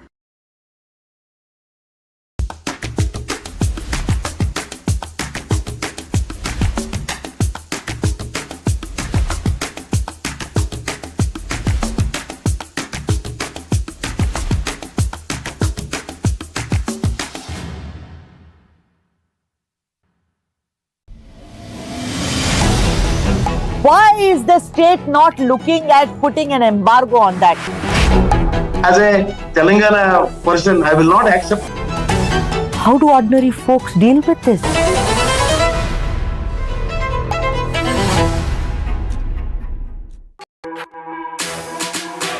जानना है तो देखिए, समझना है तो सुनिए, सीखना है तो पूछिए, और कमाना है तो खरीदिए। जानकारी, सलाह और निवेश सब एक ही सुपर ऐप पर। पैसे का सवाल है तो जवाब है Money9। आजादी पैसे की, अभी डाउनलोड करें। This is News9 Live, India's only digital exclusive live stream. For the early adopters, bringing you the news 24/7. For the smart audiences on the smartest TVs. News9 Live. Stream now on your smart TVs.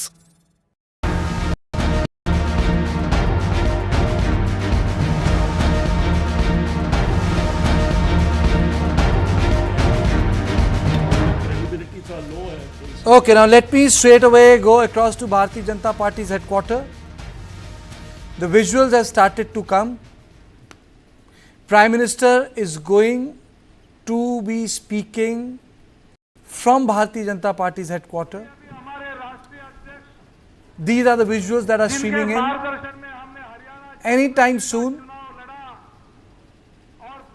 Prime Minister would be coming there. The workers have come, and this is in response to the comeback of Bharatiya Janata Party in Haryana. Party which was written away has made a sensational comeback. Party that was not even seen in contest has done better than the last time. And you can see that very soon that the Prime Minister would be coming there. And there is a story for everyone. For example, there are seats which BJP has won by 32 votes. That's right. There are seats which have been won by close margin. Brijesh, what is the difference between BJP and Congress vote in Haryana? I think it's more than 1 lakh vote, so which is a very, very keenly fought contest. There was one seat, I think, where the Congress lost the seat by 32 votes. So this shows the kind of contest Haryana witnessed today. But I must say that that the factionalism which the Congress was plagued with, or as Ajit said, internal sabotage, call it whatever you may. But I think the Gandhis or the party top leadership completely either failed to see what was happening on the ground as far as sabotage is concerned, or they were ineffectual in culling out that sabotage. But what do you expect the Prime Minister's speech is going to be? Oh well, he was going to thank the people of Jammu and Kashmir. He's going to thank people, especially people of Haryana. He has already tweeted about it. Because this is something which is phenomenal, Karthik. The BJP suffered perhaps one of the worst setback in the last 10 years when they got 240 seats in Lok Sabha. And ever since the BJP, which is per se exuberant party, is on the back foot. But this particular result, if you're seeking a mandate for the third time and you go on to get the highest number of seats in the third time, when everybody else is predicting your doom, predicting that it's your doomsday, I think nothing could be more spectacular than this. And the BJP has gotten one more seat than their highest tally of 47 in 2014, when the popularity of Prime Minister was at its apogee. So I think it's an unbelievable performance as far as the Bharatiya Janata Party is concerned. So PM is bound to be ecstatic. There you see Party President and Health Minister JP Nadda there, Anurag Thakur, and Sanjay Mayuk, and lots of other people who are there. JP Nadda is shaking hands with the Karyakartas who have gathered there. Okay. And I must admit also one thing, Karthike, the role of Dharmendra Pradhan. He has come in for special praise about the kind of role he has played. The bite of Jairam Ramesh, and then I'll come back to you. Let me play out the bite of Jairam Ramesh and I'll come back to you.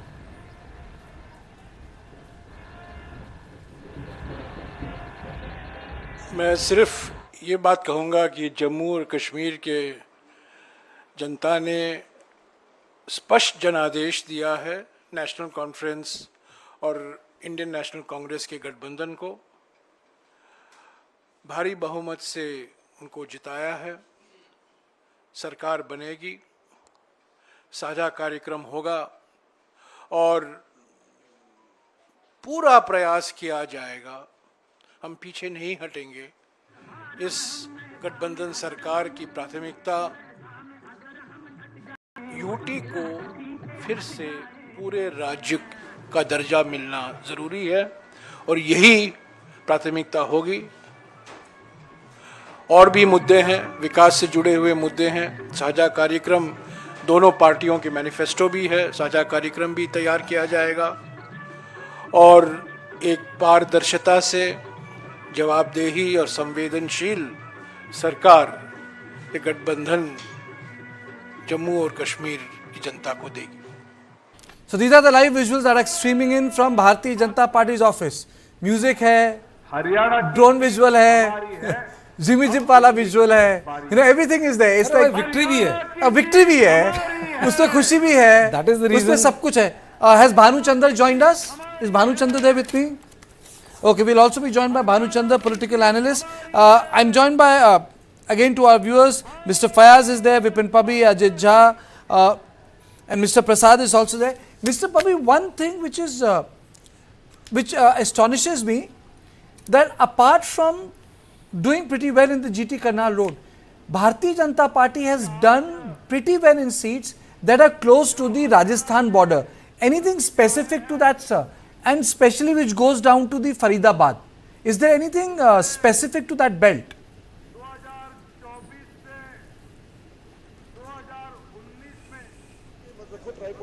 Can you unmute yourself? Sir.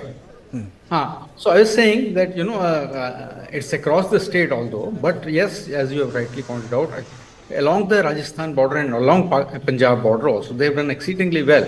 And there are a lot of other communities like Bishnois and all that which dominate those areas. And apparently all of them have now drifted towards the BJP. So it's an overall trend. Of course, the details will emerge later, but I think it's across the state evenly, and particularly more towards the border areas. Maybe it's, of course, Rajasthan's impact could also be there, the government there. But I think the other communities besides Jats, they have also consolidated in favor of BJP. Yes. You know, one question I had, we always thought that the election is very competitive because the percentage vote difference is 1 lakh. But when I see the victory margins, of course, one particular constituency, they have won only with 32 votes. But then there are, you know, like for example, Panipat rural, they have won with 50,212 votes. The next, Panipat city, they have won with 35,672 votes. And quite a few of them, I see another constituency, Sonipat, 29,627 votes. So this picture that it was a very close fight doesn't seem quite right. The BJP actually has won with a very solid mandate here. Not only the number of seats, but the victory margins are quite significant in several of these urban constituencies closer to Delhi. You know, most of the time when we travel, we go via Sonipat, Panipat. These constituencies have done extremely well. Why do you think is the reason for such a solid mandate for the BJP, particularly in these seats? Yeah, particularly in those seats, certainly. But overall, the percentage difference is just about less than 2%. And even Aam Aadmi Party has got almost around that much of percentage. So maybe it is spread over. For instance, in Panchkula, the margin of victory of Chandramohan over the speaker is just about 2,000 votes. So I think in the past also in Haryana, you would notice that like last time, there were 15 constituencies where the margin of victory was very, very small. But yes, as you are rightly pointing out, there are certain constituencies, and particularly along the GT road and adjoining areas, where the margin has gone up tremendously.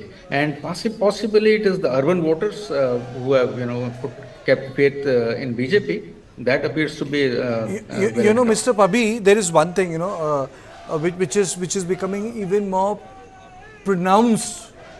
Aam Aadmi Party has 1.79% of vote, 2%. They polled 2% of votes. They are polled. You add that 2% to Congress, it becomes straight away 41% vote. Correct. 41%. Right. Do you think it was the error on their part not to accommodate Aam Aadmi Party? In this assembly elections, which they together won from 46 segments out of the 90. So it was, if there is a combined fight with the two parties, I think definitely they had an edge. So you're saying Aam Aadmi won 46 segments. Yeah, no, together Aam Aadmi Party and Congress together won 46 segments out of 90. Okay. In the Lok Sabha. In Lok Sabha. Vijay, do you think it was a mistake not to keep? It was a mistake, but I would just don't do this simple arithmetic, because it doesn't mean that if you have a higher percentage means that you go on to win a larger number of seats. What I would say is that it was a mistake because, it would have given fillip to Congress party in certain areas where Aam Aadmi Party would have gotten a decent amount of number. And, when numbers range from, barring Panipat, as Ajit ji was saying, there were seats which were won and lost for the want of, 1,000, 1,200, 2,000 votes. One was lost for the want of 32 votes. So there were a large number of seats which was very precariously balanced and went in BJP's favor. I think if Aam Aadmi Party would have been with BJP, with the Congress Party, it would have definitely given an incremental fillip to the Congress Party. As the same is the case in Ahirwal. I think, Akhilesh Yadav had pitched a couple of candidates, said that we would want to contest. But just like, Kamal Nath, who simply and flatly refused to acknowledge everybody else, was so sure of his victory that come what may, I am the one who is going to be the next chief minister. I think Bhupender Singh Hooda displayed the same kind of cavalier attitude, and the party is there to pay the price of it. If your camp gets a 60, 65 plus number of tickets out of 90 seats, it sends a very clear message to the entire Haryana at large, that who is getting to call the shots. And you cannot say for sure that the entire Jats, voted in unison and voted for Bhupender Singh Hooda, because if that was the case, the tally would have been slightly more different. Can I make a reverse logic here to what Brajesh said? You see, what happens if you do a pre-poll alliance? Two things happen.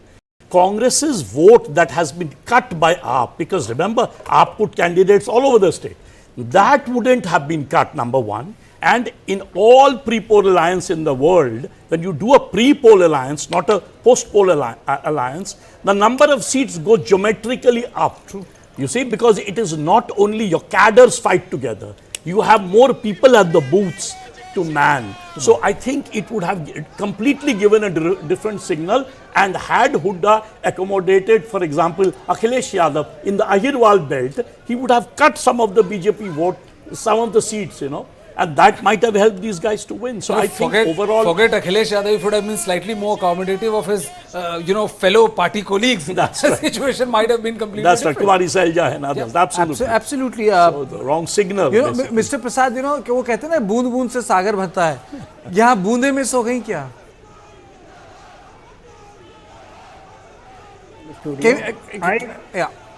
Sorry, I think I'm... No, can you hear me, please? Yes, I can hear you. Okay. No, I was listening to the conversation happening between Ajit and Rajesh.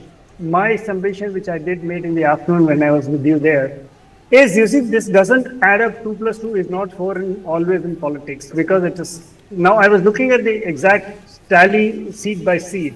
Barring probably 2 seats, the AAP vote, which went the AAP way, if added to the Congress kitty, may have had a difference, 8. So that means incrementally Congress could have benefited technically by the vote share I'm just cut.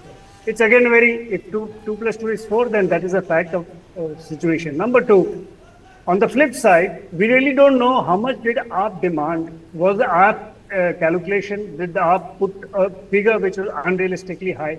Because all initial indications told us that AAP was demanding some seats which was already in the Congress kitty, or the Congress had sitting MLA. So it's very difficult to kind of do that kind of accommodation. While I said there has to be a spirit of accommodation, but that's both ways.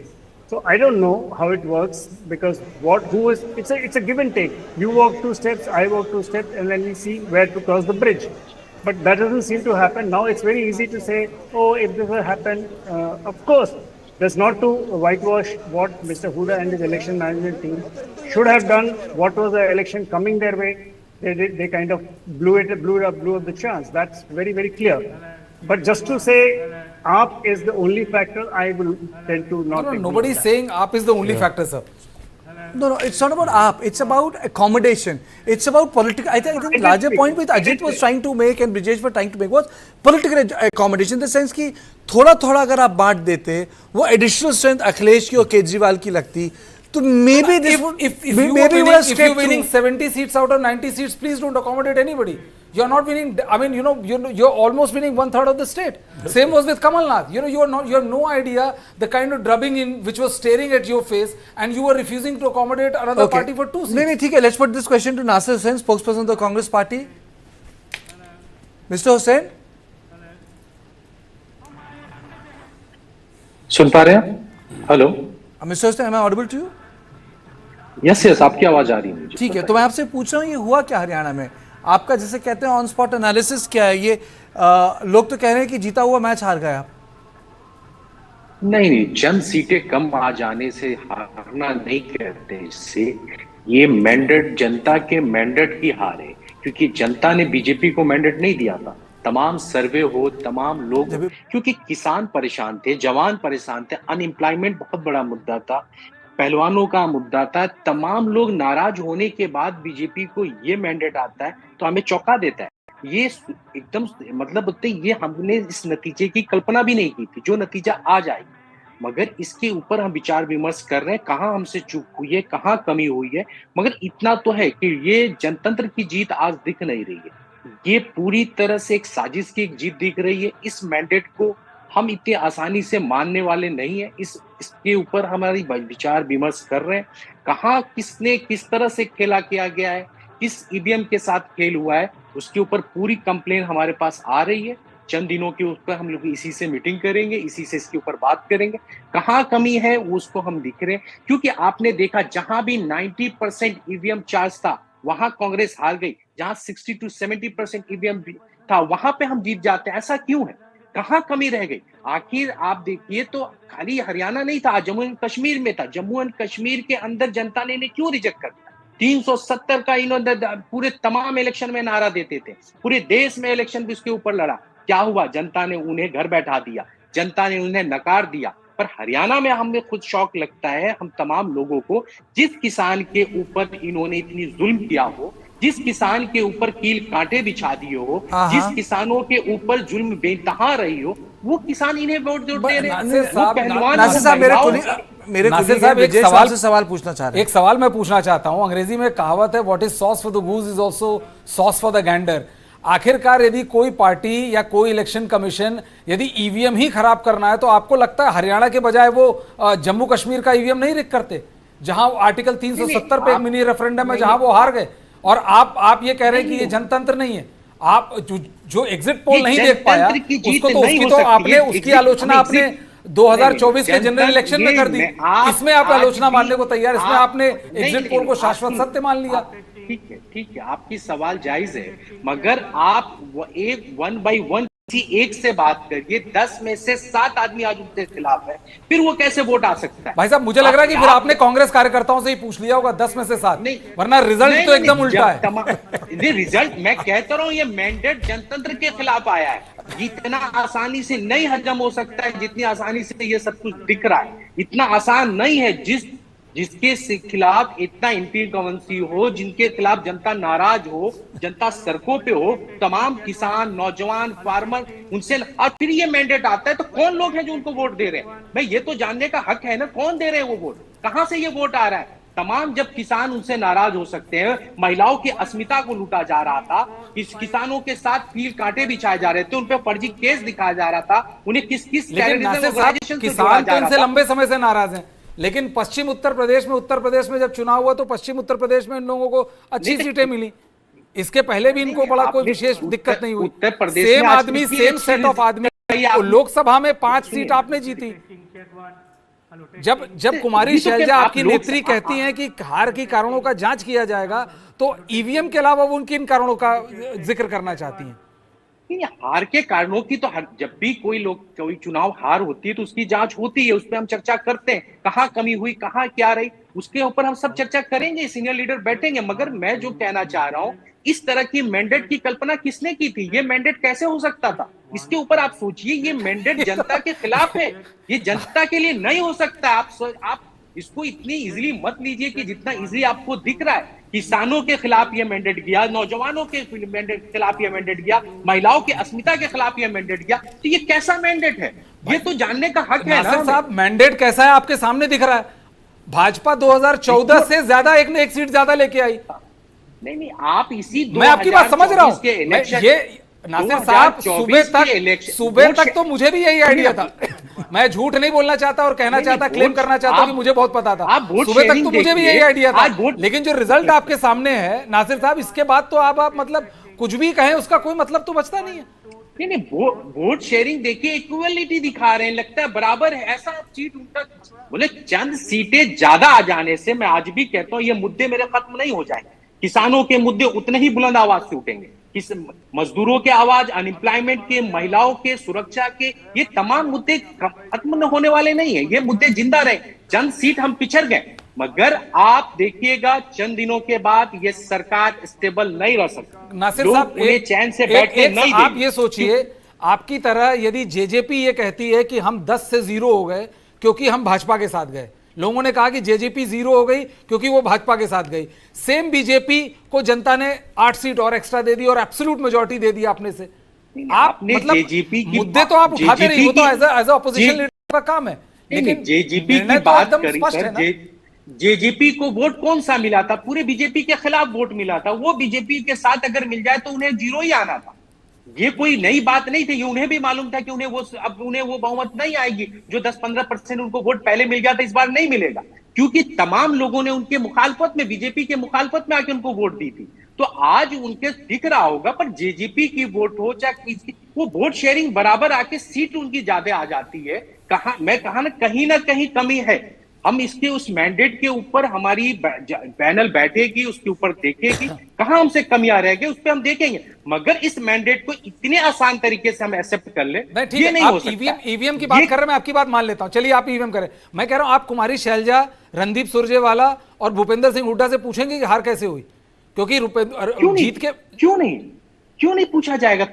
तमाम senior leader बैठेंगे, वो कहीं हार की कमी कहां रह गई, कहां हमसे ये तीनों लीडर सब जवाब दे देंगे, क्योंकि हमारे तमाम सीनियर लीडर यूनाइट होकर वहां लड़ रहे थे। ऐसा नहीं ये मीडिया का थोड़ा कुमारी आपके तीनों सीनियर लीडर एक साथ होकर लड़ रहे थे, तो राहुल गांधी को पैचअप क्यों कराने की जरूरत पड़ी यदि तीनों एक साथ लड़ रहे थे? तो ये तो आप बता रहे हैं ना, हमने तो नहीं बताया, ये आपके अल्फाज है, ये आपके अल्फाज है। स्टेज पे राहुल गांधी हाथ जोड़वा रहे थे कुमारी शैलजा का और भूपेंद्र सिंह हुड्डा का, और मैं बता रहा हूं सुनिए ना, आपकी सवाल समझ गया, जवाब सुनिए।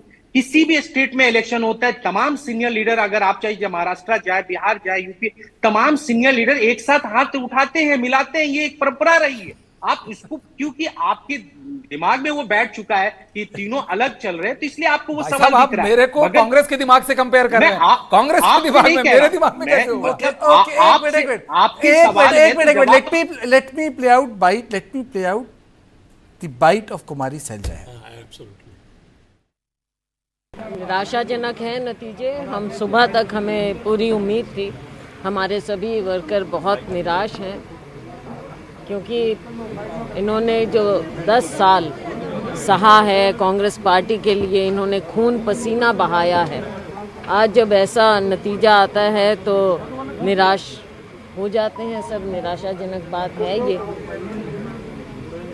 लेकिन अब हमको इन सब बातों को देखते हुए नए सिरे से आगे सोचना होगा, क्योंकि जो ये अभी चल रहा है बिजनेस एज यूजुअल, ऐसा तो नहीं चलेगा।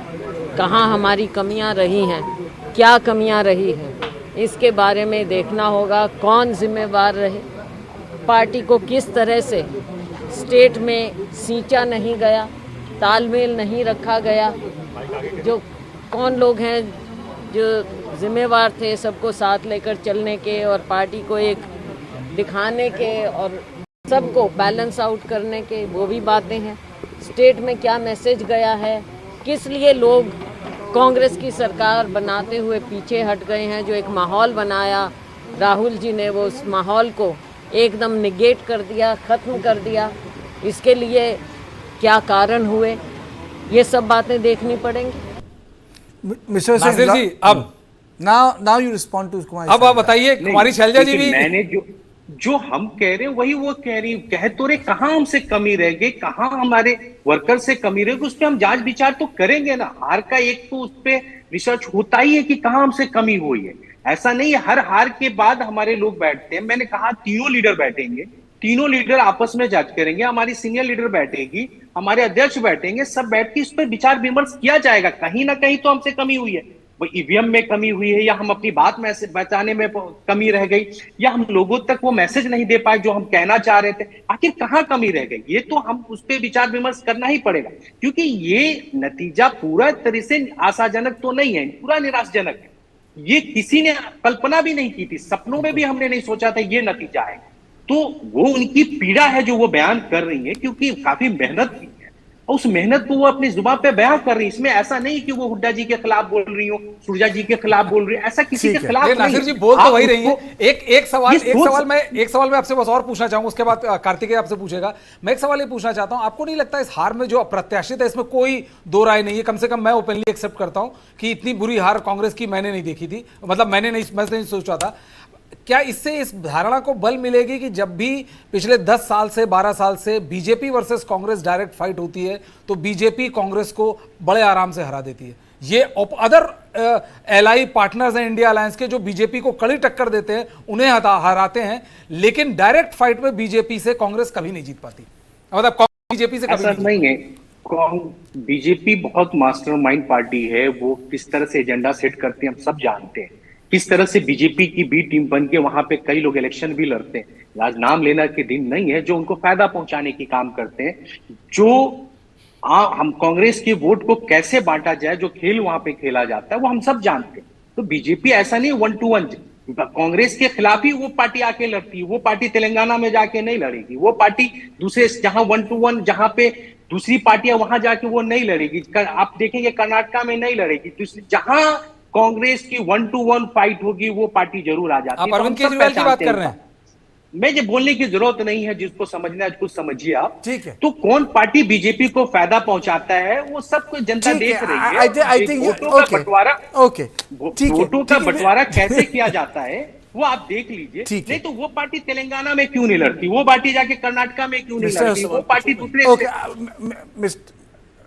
Okay Ajit, I wanted to go to Bhanu Chandra, but ठीक है, यू आस्क अ क्वेश्चन। एक सवाल ये है कि जो इंडिया गठबंधन बनाया गया, राहुल गांधी ने बनाया, आपने इंडिया गठबंधन का धर्म जो होना चाहिए था हरियाणा में वो नहीं किया ना, आपने आपको एकोमोडेट किया, जबकि राहुल गांधी चाह रहे थे। आप मतलब आपकी जो स्टेट लीडरशिप है, हुड्डा साहब, उन्होंने एकोमोडेट नहीं किया। उधर अखिलेश यादव अहिरवाल बेल्ट में 2-4 सीट मांग रहे थे, उसको भी एकोमोडेट नहीं किया गया। इसका मतलब कि कांग्रेस जिसको कि जो basically BJP versus India alliance fight करना चाह रही थी, वो किया नहीं आपने। तब आप कहेंगे कि अरे वो तो फिर सारे सीट में लड़के जो है बीजेपी की बी टीम बन गई। भाई कांग्रेस ने जो बड़ा प्लेयर है वो जो है नहीं कर रहा है इंडिया गठबंधन का मर्यादा स्टेट में, तो ये ना कारण है हार का। यदि आपका 2% वोट जोड़ दीजिए तो आप जीत गए होते ये चुनाव, जीतते आप हार गए। ऐसा नहीं कि हर जगह अगर वो वोट जुट जाने से हम जीत जाते हैं, ऐसा नहीं, वो वोट वहां भी ट्रांसफर हो सकता है। ये आपका अपनी सोच है, आपकी इज्जत है। मगर इंडिया अलायंस सिर्फ हमारी जो है वो किसके लिए बनी है? लोकसभा इलेक्शन के लिए बनी थी।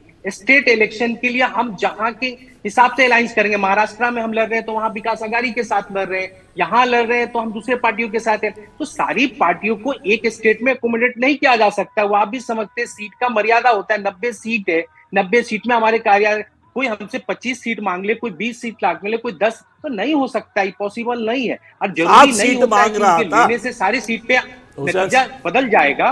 तो नतीजे को आपको अभी थोड़ा वक्त दीजिए, इस नतीजे के ऊपर हम विचार विमर्श करेंगे। किस वजह से हारे, सारे चीजों, सारे पहलुओं पे हम सोचेंगे।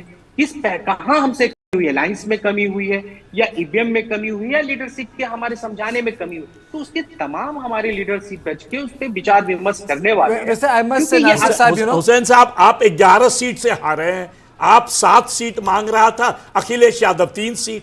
वही यदि 7 लड़े होते तो कहते नहीं है बांट कूट खाओ राजा घर जाओ, तो साथ मिलकर लड़ते। आप वोट शेयरिंग तो देखिए, हमारा वोट शेयरिंग कितना है सर, इक्वली है, पर सीट में हम कमी रह गए। ऐसा नहीं कि हम बहुत ज्यादा पिछड़ गए उनसे। आप वोट शेयरिंग भी तो देखिए, आप हमारा उनसे कितनी कमी रह गई।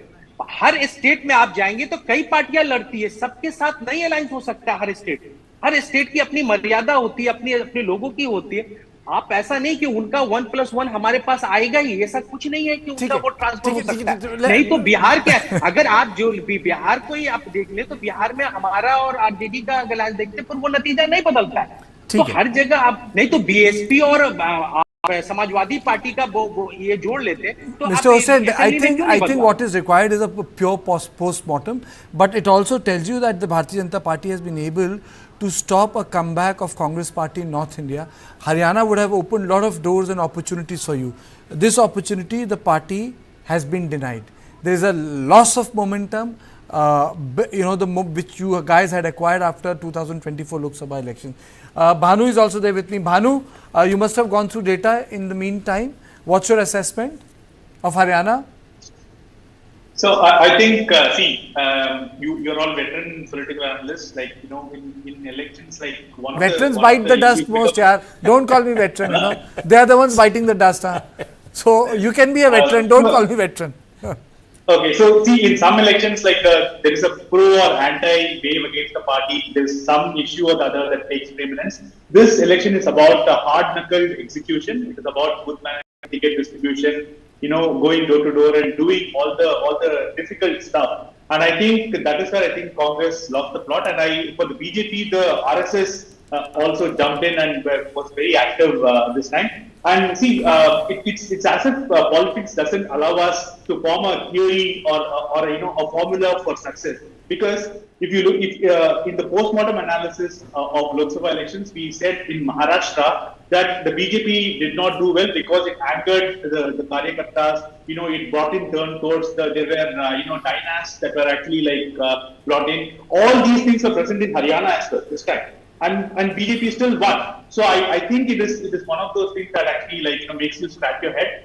To give an analogy, it is like one of those very difficult and tough Rahul Dravid innings where the pitch is against you, the conditions are against you, the bowlers are on the top, but he still managed to get a 70 or 100. So I think that's sort of a victory for BJP. But Bhanu, apart from that, if you look at the seats, the number, there is a difference of seat, but the vote percentage is close. So it also boiling down to seat by seat management. It's as if the seats have been picked, focused, and then a focused work has been done. It's very, very clear. Absolutely. That's why I said it's hard-knuckled execution. It's about the details. It was not about a larger theory-based explanation that we can give for this election. One quick point, Karthika, is that in the previous elections, the BJP got 36% vote. Okay, and now it has increased to I think 40%. Right, so I think for a two-time government to beat anti-incumbency to and increase it by this much is something that's very creditable. Bijesh, there's another thing. There have been some areas where the local politicians have been able to prevail. For example, Ravinder Singh Jeet has been able to prevail in Ateli. His daughter won. Arjun Chautala in Sirsa area has been able to prevail. He has won. So it's not as if people with strongholds have not been able to win.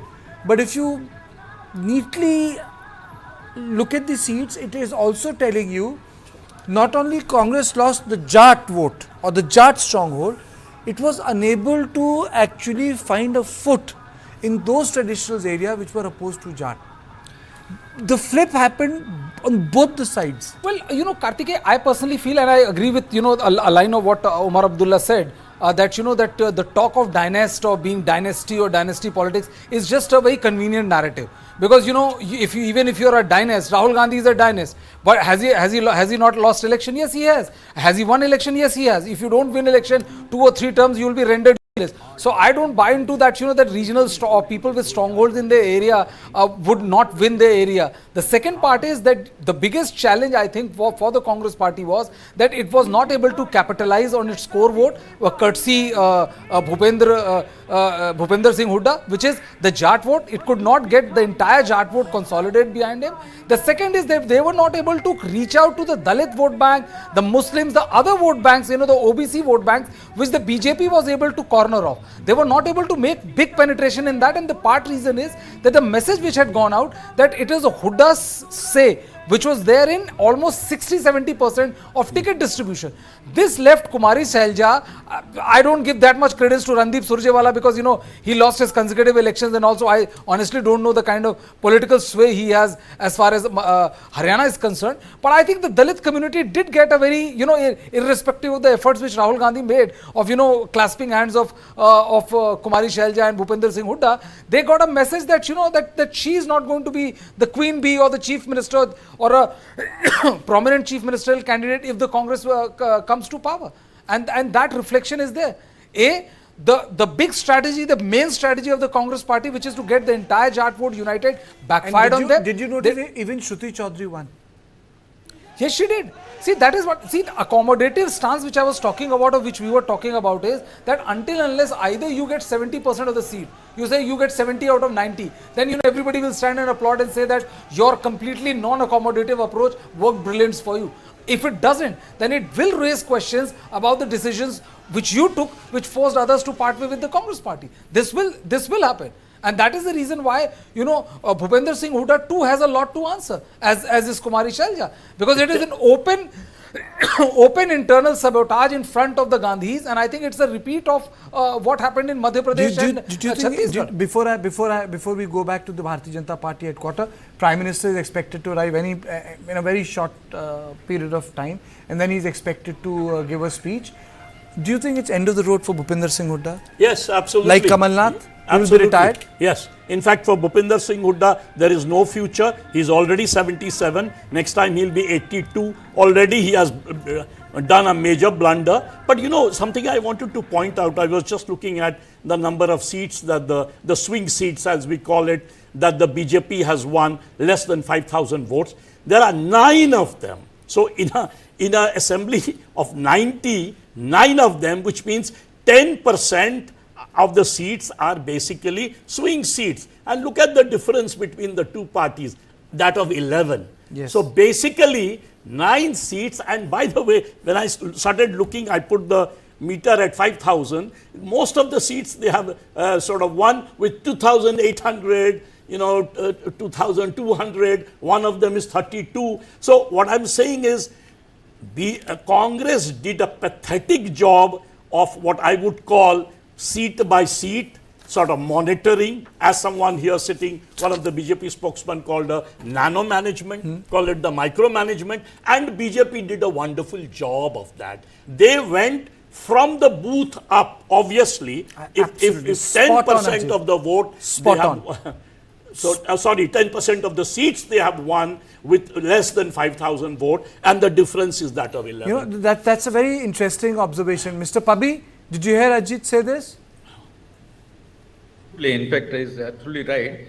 The macro management, in fact, it's the strategy which BJP adopted. It was looking into each constituencies, while on the other hand, Congress was almost lulled into complacency. You know that the BJP has been in the decline since 2019. That in the previous 2019 elections, they got just 40 seats, and then Lok Sabha, they just got 5 seats. So I think they have been lulled into this complacency, and they did not pay to the micro management of each constituency. While hats off to the BJP that every constituency, they were looking into it, they were trying to find out who are the independents, who are the other people, or they might have actually planted some independents. But the point is that they were actually strategizing all the time.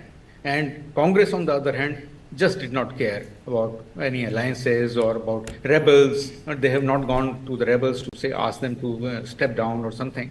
So I think it's, compliments to the BJP strategy and the kind of work they have done at the ground level. Why do you feel that when Congress is not able to work itself booth up, is it because of the nature of the organization, or do you think that despite Rahul Gandhi being at the helms of affair, trying to rework the party, why do you think that the booth level restructuring of the Congress has not been able to achieve its aim? You know, from 2009 onwards, Rahul has been talking about booth, democratization, management. Mr. Pabi, but that has not happened, and you know, the results are showing the booth level weakness to get your people out and get them to vote. You know, people say Panna Pramukh, let me tell you what is the history of Panna Pramukh. The history of Panna Pramukh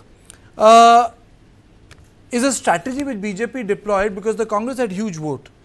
BJP had a smaller vote. So the only way they could compete with the Congress party at that point of time was to ensure everyone at the booth was committed to BJP to come out and vote. That's right. That was the politics of Panna Pramukh.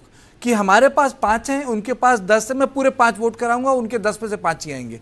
So it is about getting your people to vote. Do you think that is a problem part when it comes to Congress overall, structurally?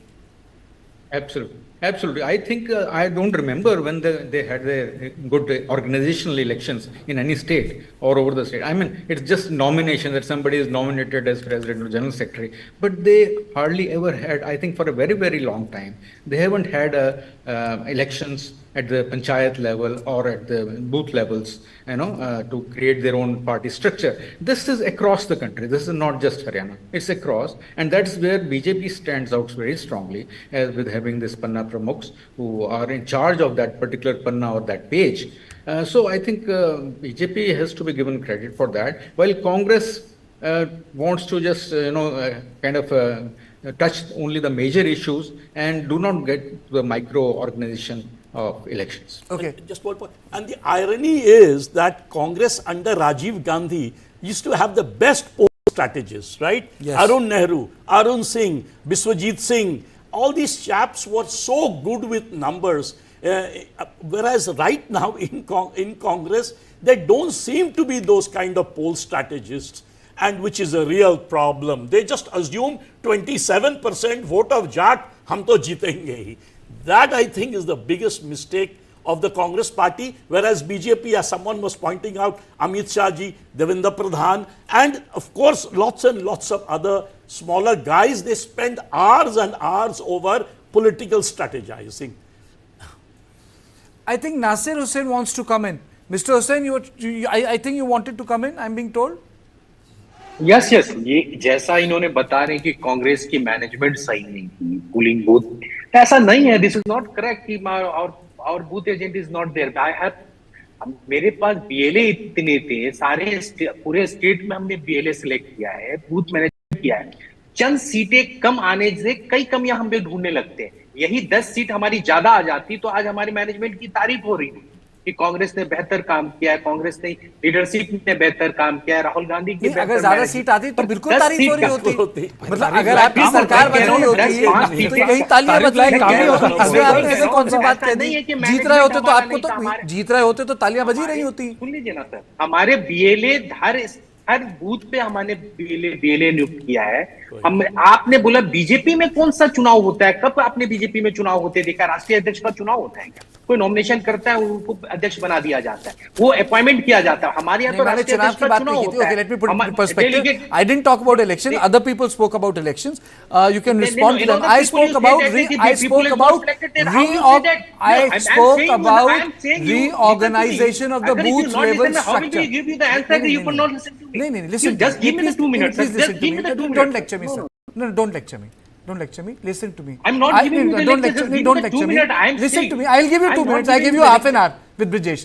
The only point I made was that booth level restructuring has not taken place in Congress and in context of Panna Pramukh. That was the point. Please speak. नहीं ऐसा नहीं है. हमारा हर booth पे PLA नियुक्त हुआ है. कमियां कुछ रही होगी, मैं बार बार कह रहा हूँ. कमी कहीं ना कहीं हमारी रही होगी. हम नहीं मानते कि कमी नहीं रहने से हम चुनाव नहीं हारते. कहीं ना कहीं कमी रही होगी तभी हमें सीटों में कमी आई है. तो उस पर तो विचार विमर्श करेंगे, मगर स्ट्रक्चर हमारा मजबूत नहीं है, ये गलत कहना है. स्ट्रक्चर हमारा मजबूत है तभी तो मैं इतनी, आज वोट शेयर हमारा देखिए ना, इनके बराबर है. कहाँ हम 44 पे थे, हम आज 46 के आसपास आने जा रहे हैं. तो वोट शेयरिंग हमारा बढ़ रहा है ना. ऐसा नहीं कि वोट शेयरिंग हमारा कम हो रहा है. लोकसभा के इलेक्शन को आप मिला ले और आज का इलेक्शन मिला ले तो वोट शेयरिंग इक्वलिटी पे है. ऐसा नहीं कि हमें उनपे बहुत ज्यादा दूरियां है, पर जनता ने उनको लोकसभा में रिजेक्ट किया ना. अभी आपने किसी ने महाराष्ट्र की बात की कि महाराष्ट्र इलेक्शन पे, तो महाराष्ट्र में कौन वोट देगा जो छत्रपति शिवाजी महाराज को, होशियारी जी? नहीं, आप सुन लीजिए ना, इसका इफेक्ट महाराष्ट्र पे अभी आप बात कर रहे थे कई लोग, तो महाराष्ट्र पे इसका इफेक्ट क्यों नहीं पड़ना चाहिए? जब छत्रपति शिवाजी महाराज को इन लोगों ने सावरकर से मिला दिया तो क्या महाराष्ट्र की जनता इन्हें वोट देगी? जब सावरकर को माफी मांगने वालों के बराबर आप महाराज को लाएंगे तो कौन इनको वोट देगा? इनके गवर्नर ने बोला. इसी तरह सावित्रीबाई फुले के खिलाफ बोला. तो महाराष्ट्र का नतीजा बिल्कुल अलग होगा. इस इलेक्शन का रिजल्ट अलग है. महाराष्ट्र की सोच अलग है. महाराष्ट्र का इसलिए होगा क्योंकि वहाँ के पार्टनर्स बड़े मजबूत हैं, क्योंकि वहाँ शरद पवार जी बड़े मजबूत आदमी हैं. पिछले चुनाव में भरी बारिश में एक शर्ट पहने हुए खड़े हुए थे. बिल्कुल मजबूत है. हम हमारे सबसे सीनियर लीडरों में एक है, मगर कांग्रेस सबसे बड़ी पार्टी है Maharashtra.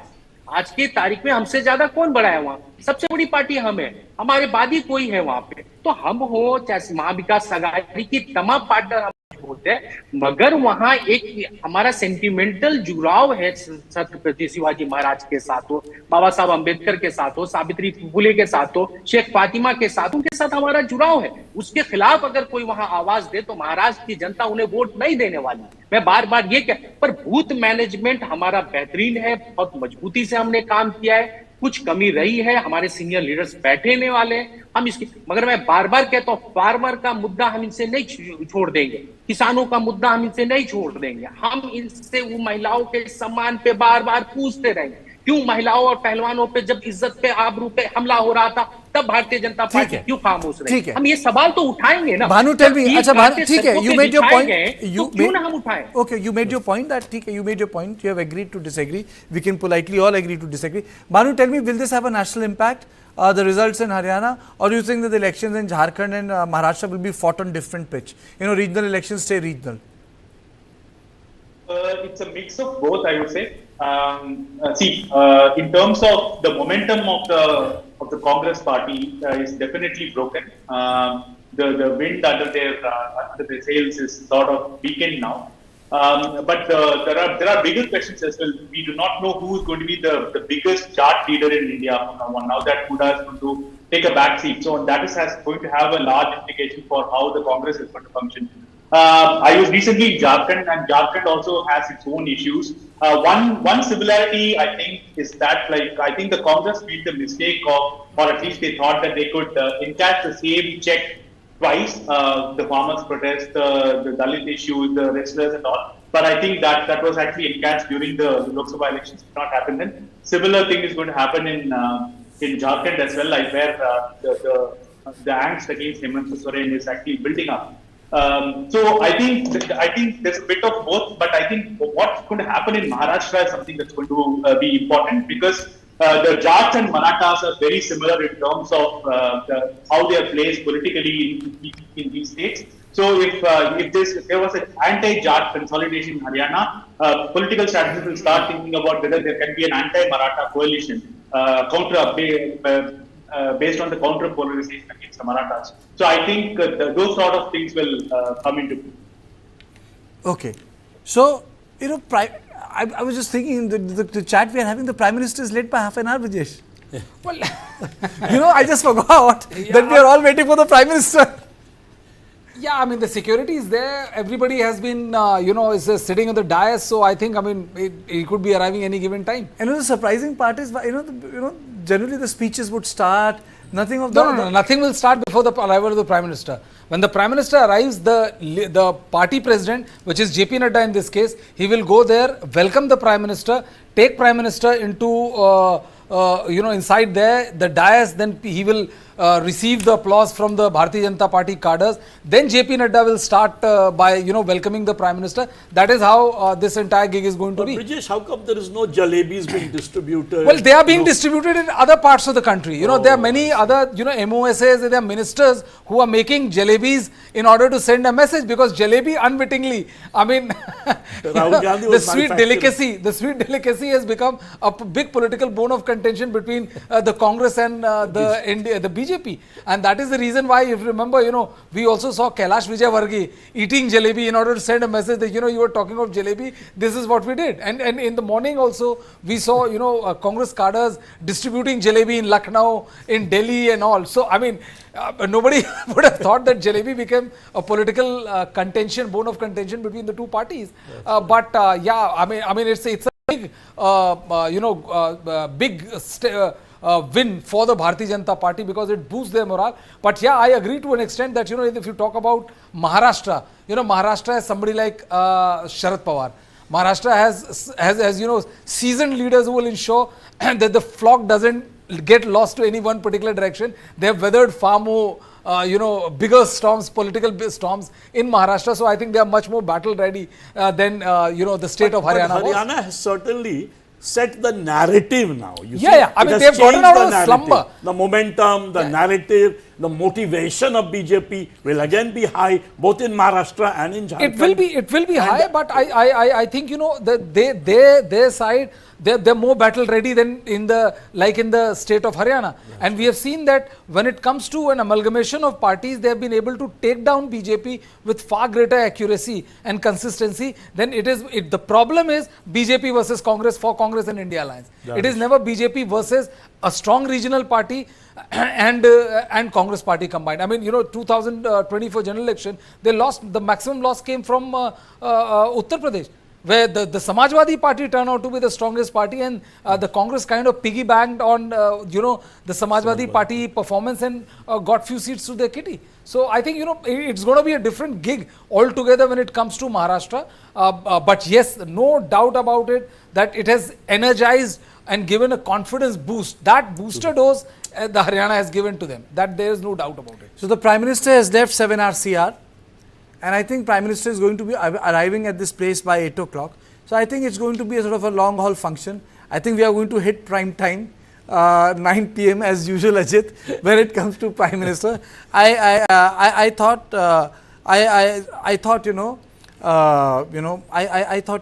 this might end a little earlier, but I don't think it's happening. Can we up the ambience? Can we up the ambience? Yeah. Can we just go there? The Prime Minister is going to be there. नहीं बिखरे दूंगा, मैं देश नहीं मिटने दूंगा। मैं देश नहीं मिटने दूंगा, मैं देश नहीं मिटने दूंगा, मैं देश नहीं झुकने दूंगा।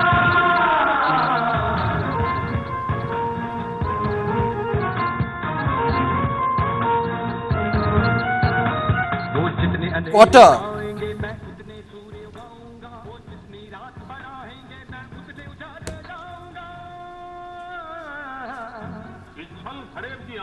So this is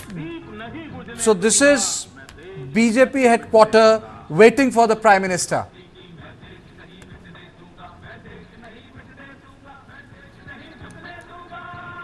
Bhanu,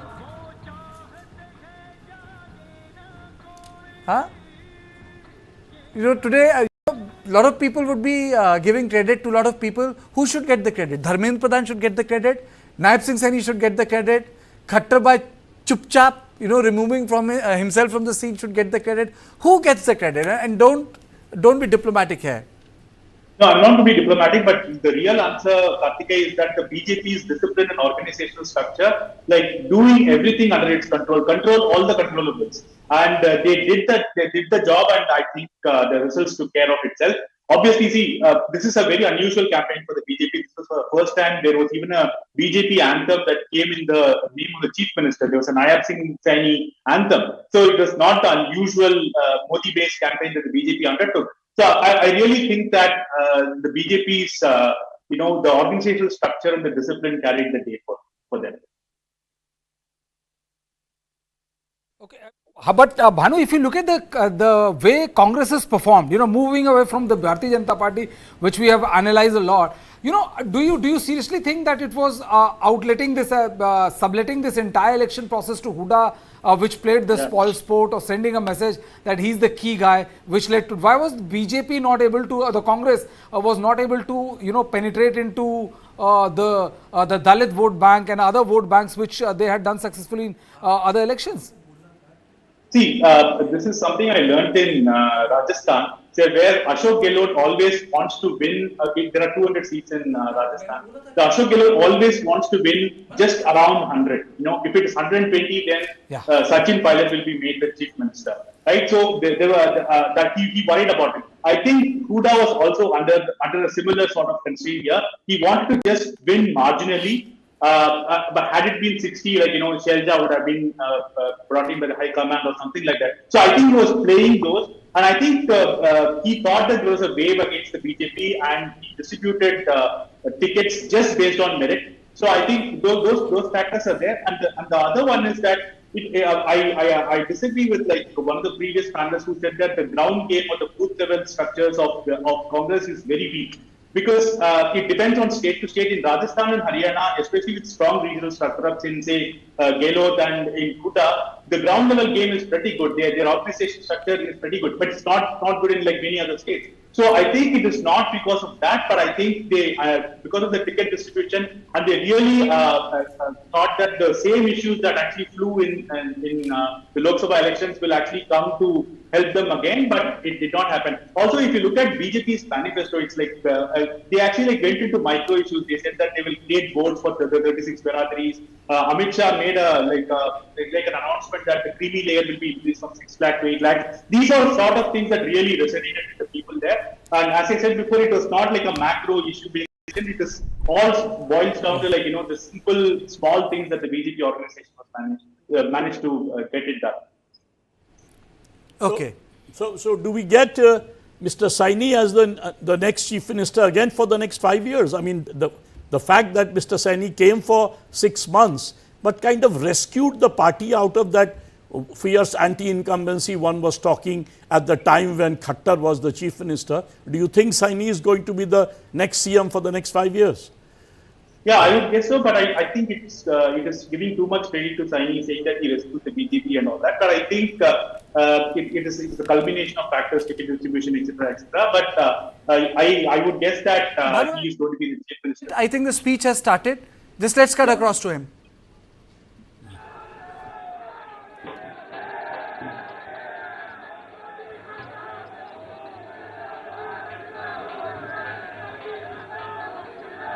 Jammu Kashmir में भले नेशनल कॉन्फ्रेंस की सरकार बनी है, लेकिन भारतीय जनता पार्टी को 5,52,000 वोट नेशनल कॉन्फ्रेंस से ज्यादा मिले हैं।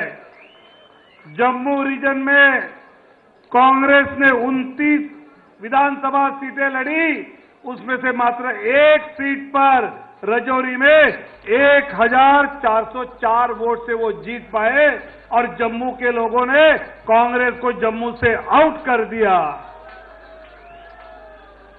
भारत माता की। कुछ ही क्षणों में आदरणीय प्रधानमंत्री जी का यहां पर कार्यालय में आगमन हो रहा है। आदरणीय राष्ट्रीय अध्यक्ष जी उनका स्वागत करेंगे।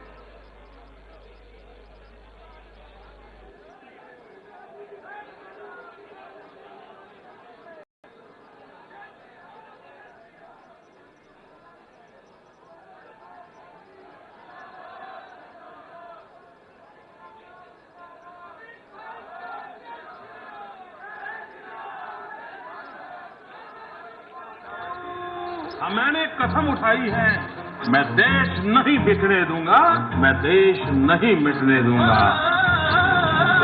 मुझे इस मिट्टी की, मैं देश नहीं मिटने दूंगा, मैं देश नहीं मिटने दूंगा, मैं देश नहीं झुकने दूंगा।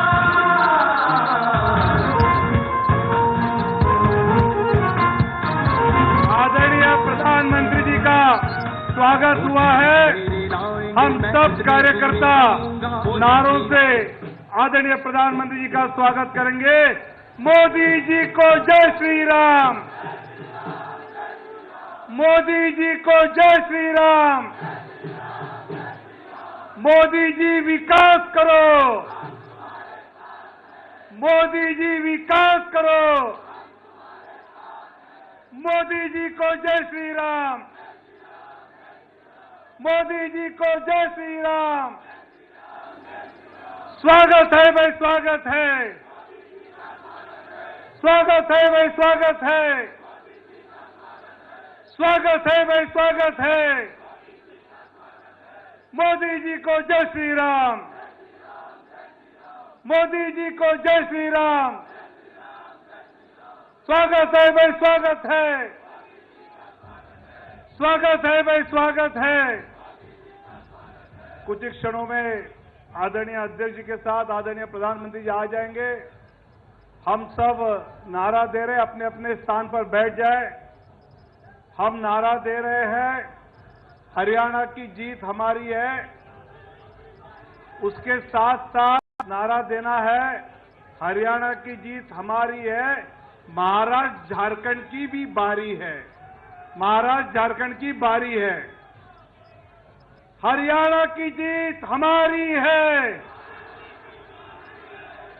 एक बार महाराष्ट्र की बारी, एक बार झारखंड की बारी, एक बार दिल्ली की बारी, ऐसा करेंगे, ठीक है।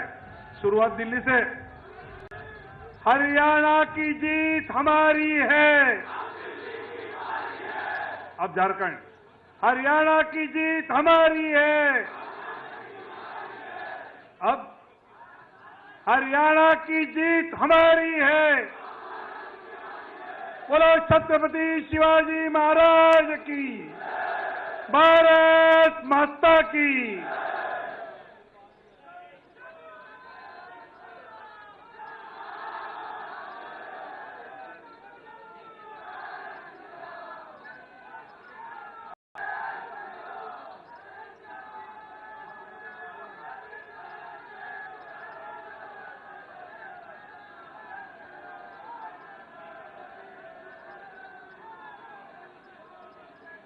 पहले दिल्ली, बाद में झारखंड, फिर महाराष्ट्र। तैयार है?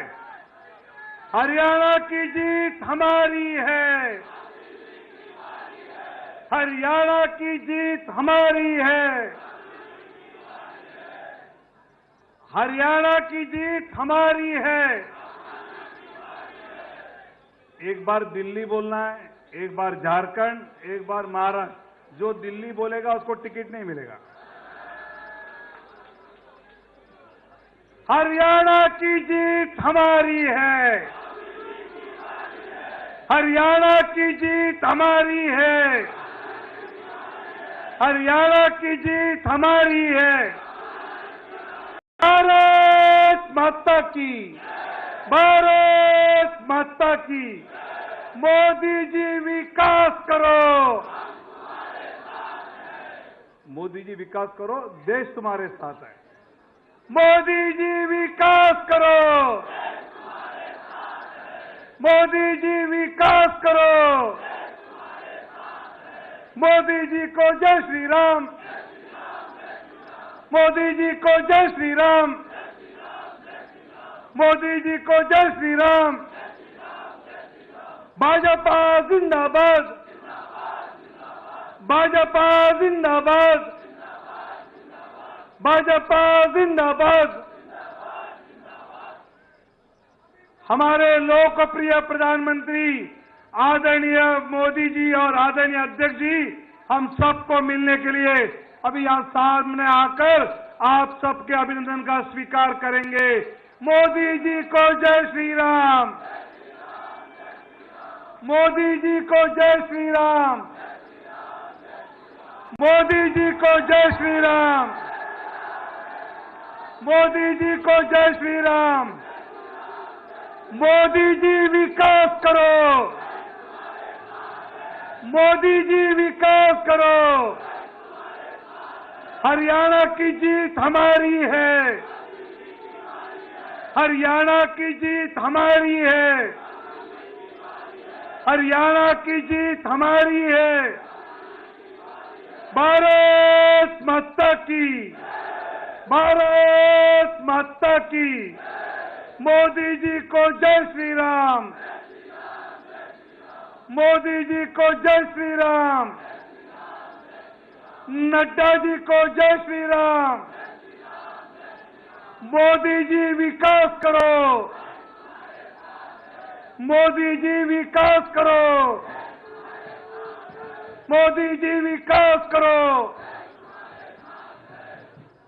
दुनिया के लोकप्रिय राजनेता, हमारे देश के लाडले प्रधानमंत्री आदरणीय मोदी जी का मंच पर आगमन हो रहा है।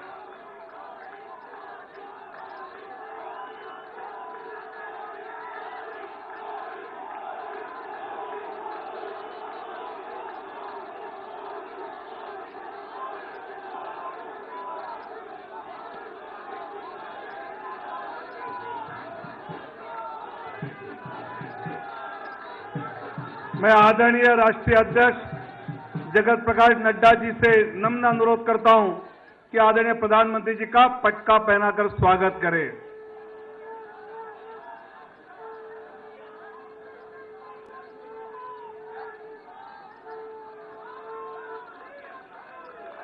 और इस स्वागत के बाद पूरे देश की जनता की ओर से आदरणीय नड्डा जी, आदरणीय रक्षा मंत्री और आदरणीय गृह मंत्री एक पुष्पमाला पहनाकर इस जीत पर, जिनके नेतृत्व में ये जीत हमने हासिल की, उनका बहुत बहुत अभिनंदन करेंगे। मोदी जी को जय श्री राम, मोदी जी विकास करो, मोदी जी विकास करो, मोदी जी विकास करो।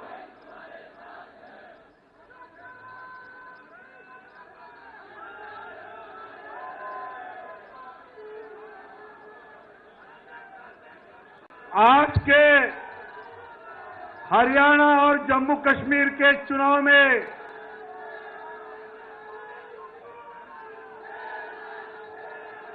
भारत माता की, भारत माता की, भारत माता की। सब अपना अपना स्थान ग्रहण करेंगे।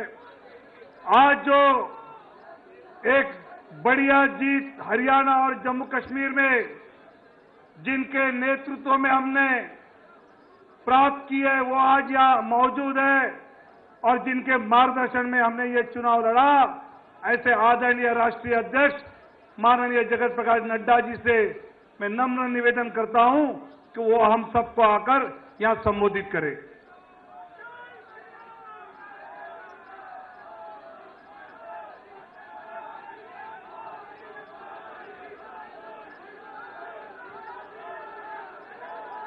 बोलिए भारत माता की, भारत माता की, भारत माता की।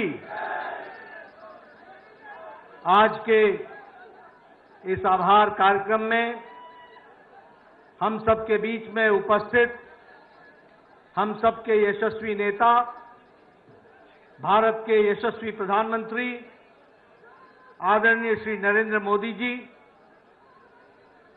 भारत के रक्षा मंत्री आदरणीय श्री राजनाथ सिंह जी, भारत के गृह मंत्री आदरणीय श्री अमित भाई शाह जी, यहां उपस्थित हमारे मंत्रिमंडल के सभी वरिष्ठ सदस्यगण, पदाधिकारी और इतनी बड़ी संख्या में एकत्र आए देवी और सज्जनों, मीडिया के मेरे साथी, आज ये हम सब के लिए बहुत ही हर्ष उल्लास का विषय है कि हम हरियाणा और जम्मू कश्मीर के चुनाव के पश्चात, नतीजों के पश्चात आज यहां प्रधानमंत्री मोदी जी के नेतृत्व में जो जीत हासिल हुई है, उसके आभार कार्यक्रम में जनता को आभार देने के लिए हम सब लोग यहां उपस्थित हुए हैं। मैं सबसे पहले तो अपनी ओर से और आप सब लोगों की ओर से और करोड़ों लोग जो मीडिया के माध्यम से इस कार्यक्रम में शामिल हुए हैं, उनकी ओर से आदरणीय प्रधानमंत्री जी को इस कार्यक्रम में आने के लिए उनका हार्दिक अभिनंदन करता हूं, स्वागत करता हूं। मित्रों, यह जो जीत हरियाणा में हमने हासिल की और जो जम्मू कश्मीर में भी हमने अपना वोट शेयर बढ़ाया, ये सब आदरणीय प्रधानमंत्री मोदी जी के नेतृत्व में जो जनता ने विश्वास व्यक्त किया, मत व्यक्त किया, ये उसका परिणाम है कि आज जब कांग्रेस के लोग हर तरीके से झूठ फैलाने में लगे थे, उस समय जनता ने उनकी एक नहीं सुनी और आदरणीय प्रधानमंत्री मोदी जी के नेतृत्व में फिर से तीसरी बार हरियाणा में सरकार बनाई। ये हम सबको ध्यान में रखना चाहिए।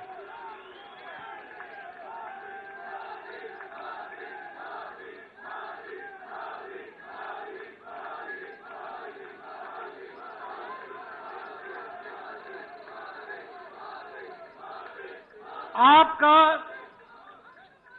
अथक परिश्रम, आपका अथक प्रयास और आपने जिस तरीके से भारत की जनता को एक ताकत देने का काम किया, जिस तरीके से आपने देश की परिस्थितियों को बदलने का प्रयास किया, उन सब के ऊपर ये हरियाणा की जनता ने फिर से मुहर लगा करके बता दिया है कि भारतीय जनता पार्टी के साथ आपके नेतृत्व में सारी जनता खड़ी है। कल आपने अपने जीवन के 23 वर्ष प्रधान प्रशासक के रूप में अविरल, लगातार, बिना किसी ब्रेक के 23 वर्षों से 13 वर्ष मुख्यमंत्री के रूप में और 10 वर्ष पूरे करते हुए प्रधानमंत्री के रूप में प्रथम प्रधान सेवक के रूप में आपने सेवा की।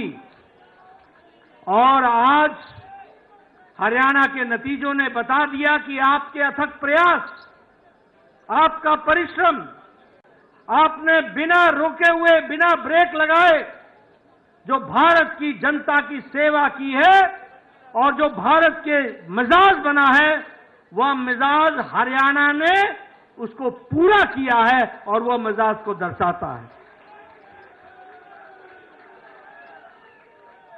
आपने पिछले 23 सालों में जिस कार्यकर्ता भाव से, जिस समर्पण भाव से देश की तस्वीर को बदलने के लिए अथक प्रयास किया है, ये उसका नतीजा है कि आज हम हरियाणा हो चाहे देश का मिजाज हो, वह हम देखते हैं वो मोदीमय है। और यह बात फिर से साबित होती है कि मोदी है तो और ये मोदी की गारंटी है, इसको भी हमको समझना चाहिए। मित्रों, हम सबको जानना चाहिए कि आदरणीय प्रधानमंत्री जी ने देश की राजनीति की रिवायत को बदल डाला है। हमने देश में राजनीति देखी है, 10 साल पहले हम देखते रहे हैं। कांग्रेस जातिवाद को आगे बढ़ाती रही है, कांग्रेस भाई भतीजावाद को आगे बढ़ाती रही है और आज भी जातिवाद में लोगों को बांटने में कोई कसर नहीं छोड़ रही है। हमने देखा है किस तरीके से परिवारवाद को कांग्रेस पार्टी ने बढ़ाया, किस तरीके से भ्रष्टाचार पनपा। जहां कांग्रेस है वहां करप्शन है, जहां कांग्रेस है वहां कमीशन है, जहां कांग्रेस है वहां क्रिमिनलाइजेशन है। ये तीनों सी कांग्रेस के साथ जुड़ते हैं, ये हमको समझना चाहिए। लेकिन आपने इस रिवायत को बदला, भ्रष्टाचार को जड़मूल से समाप्त करने का किया। वहीं भाई भतीजावाद, वहीं परिवारवाद और इन सबको धत्ता दिखाते हुए आपने विकासवाद को आगे बढ़ाया और विकासवाद के साथ आपने देश को जोड़ा है। यह सरकार, यह प्रोएक्टिव सरकार है, आपके नेतृत्व में चलने वाली सरकार। यह प्रो रिस्पॉन्सिव सरकार है, यह अकाउंटेबल सरकार है। यह सरकार अपने से आगे बढ़ करके जनता की सेवा के लिए लगी रहती है और ये उत्तरदायी दायित्व के बोझ से पूरी जिम्मेवारी को निभाने वाली सरकार। इसलिए अकाउंटेबल सरकार, रिपोर्ट कार्ड की सरकार है और विकासवाद को आगे बढ़ाने वाली सरकार है। और इसी बात को ध्यान में रखते हुए कांग्रेस ने जितना भी झूठ बोलना था बोला, लेकिन एक नहीं सुनी और हरियाणा में आपको सबक सिखा दिया और जनता ने बीजेपी को मोहर लगा दिया। यह भी हमको ध्यान रखना। हमें खुशी है आपके नेतृत्व में एक से एक रिकॉर्ड बन रहे हैं। अगर उत्तराखंड में हमने दूसरी बार लगातार सरकार बनाई, उत्तर प्रदेश में दूसरी बार लगातार सरकार बनाई, गोवा में तीसरी बार लगातार सरकार बनाई, तो आपके नेतृत्व में हरियाणा में भी जब से प्रदेश बना है पहली बार लगातार तीसरी बार सरकार बनी।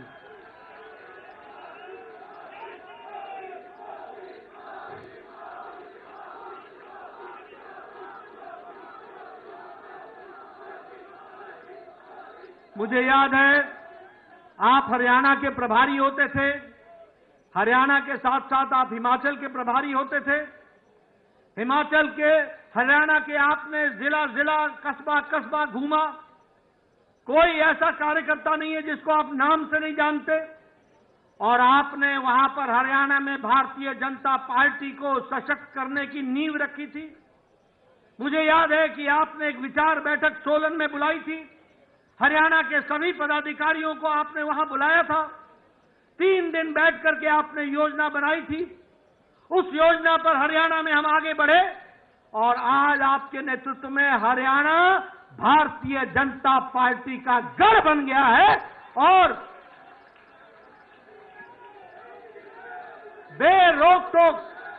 बेरोक तीसरी बार लगातार सरकार बन रही है। मैं यहां यह भी बताना चाहता हूं कि आपके नेतृत्व में हरियाणा में हमारा सीट शेयर भी बढ़ा है और हमारा वोट शेयर भी बढ़ा है। ये जो बोलते थे, जिनके मन में लड्डू फूट रहे थे, उनको घर पे बैठा दिया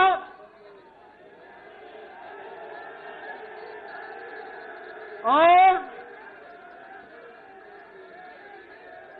बिल्कुल सही आपने कहा, ये जो जलेबी का अंदाज लेकर के बैठे थे वो उनको खाने को नसीब नहीं हुई।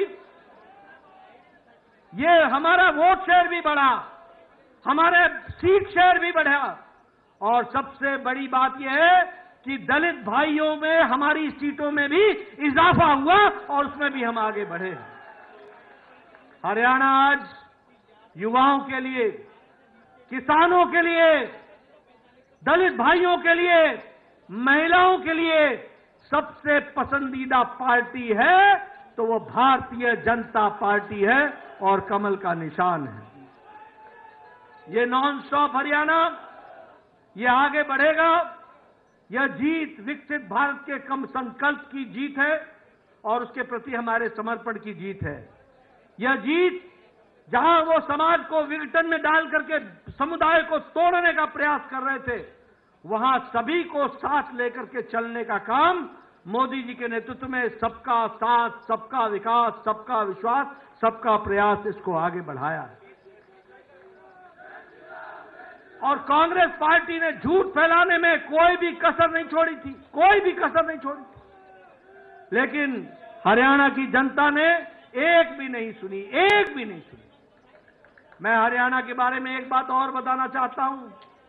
एक हमारी यहां की कट्टर बेईमान पार्टी भी है।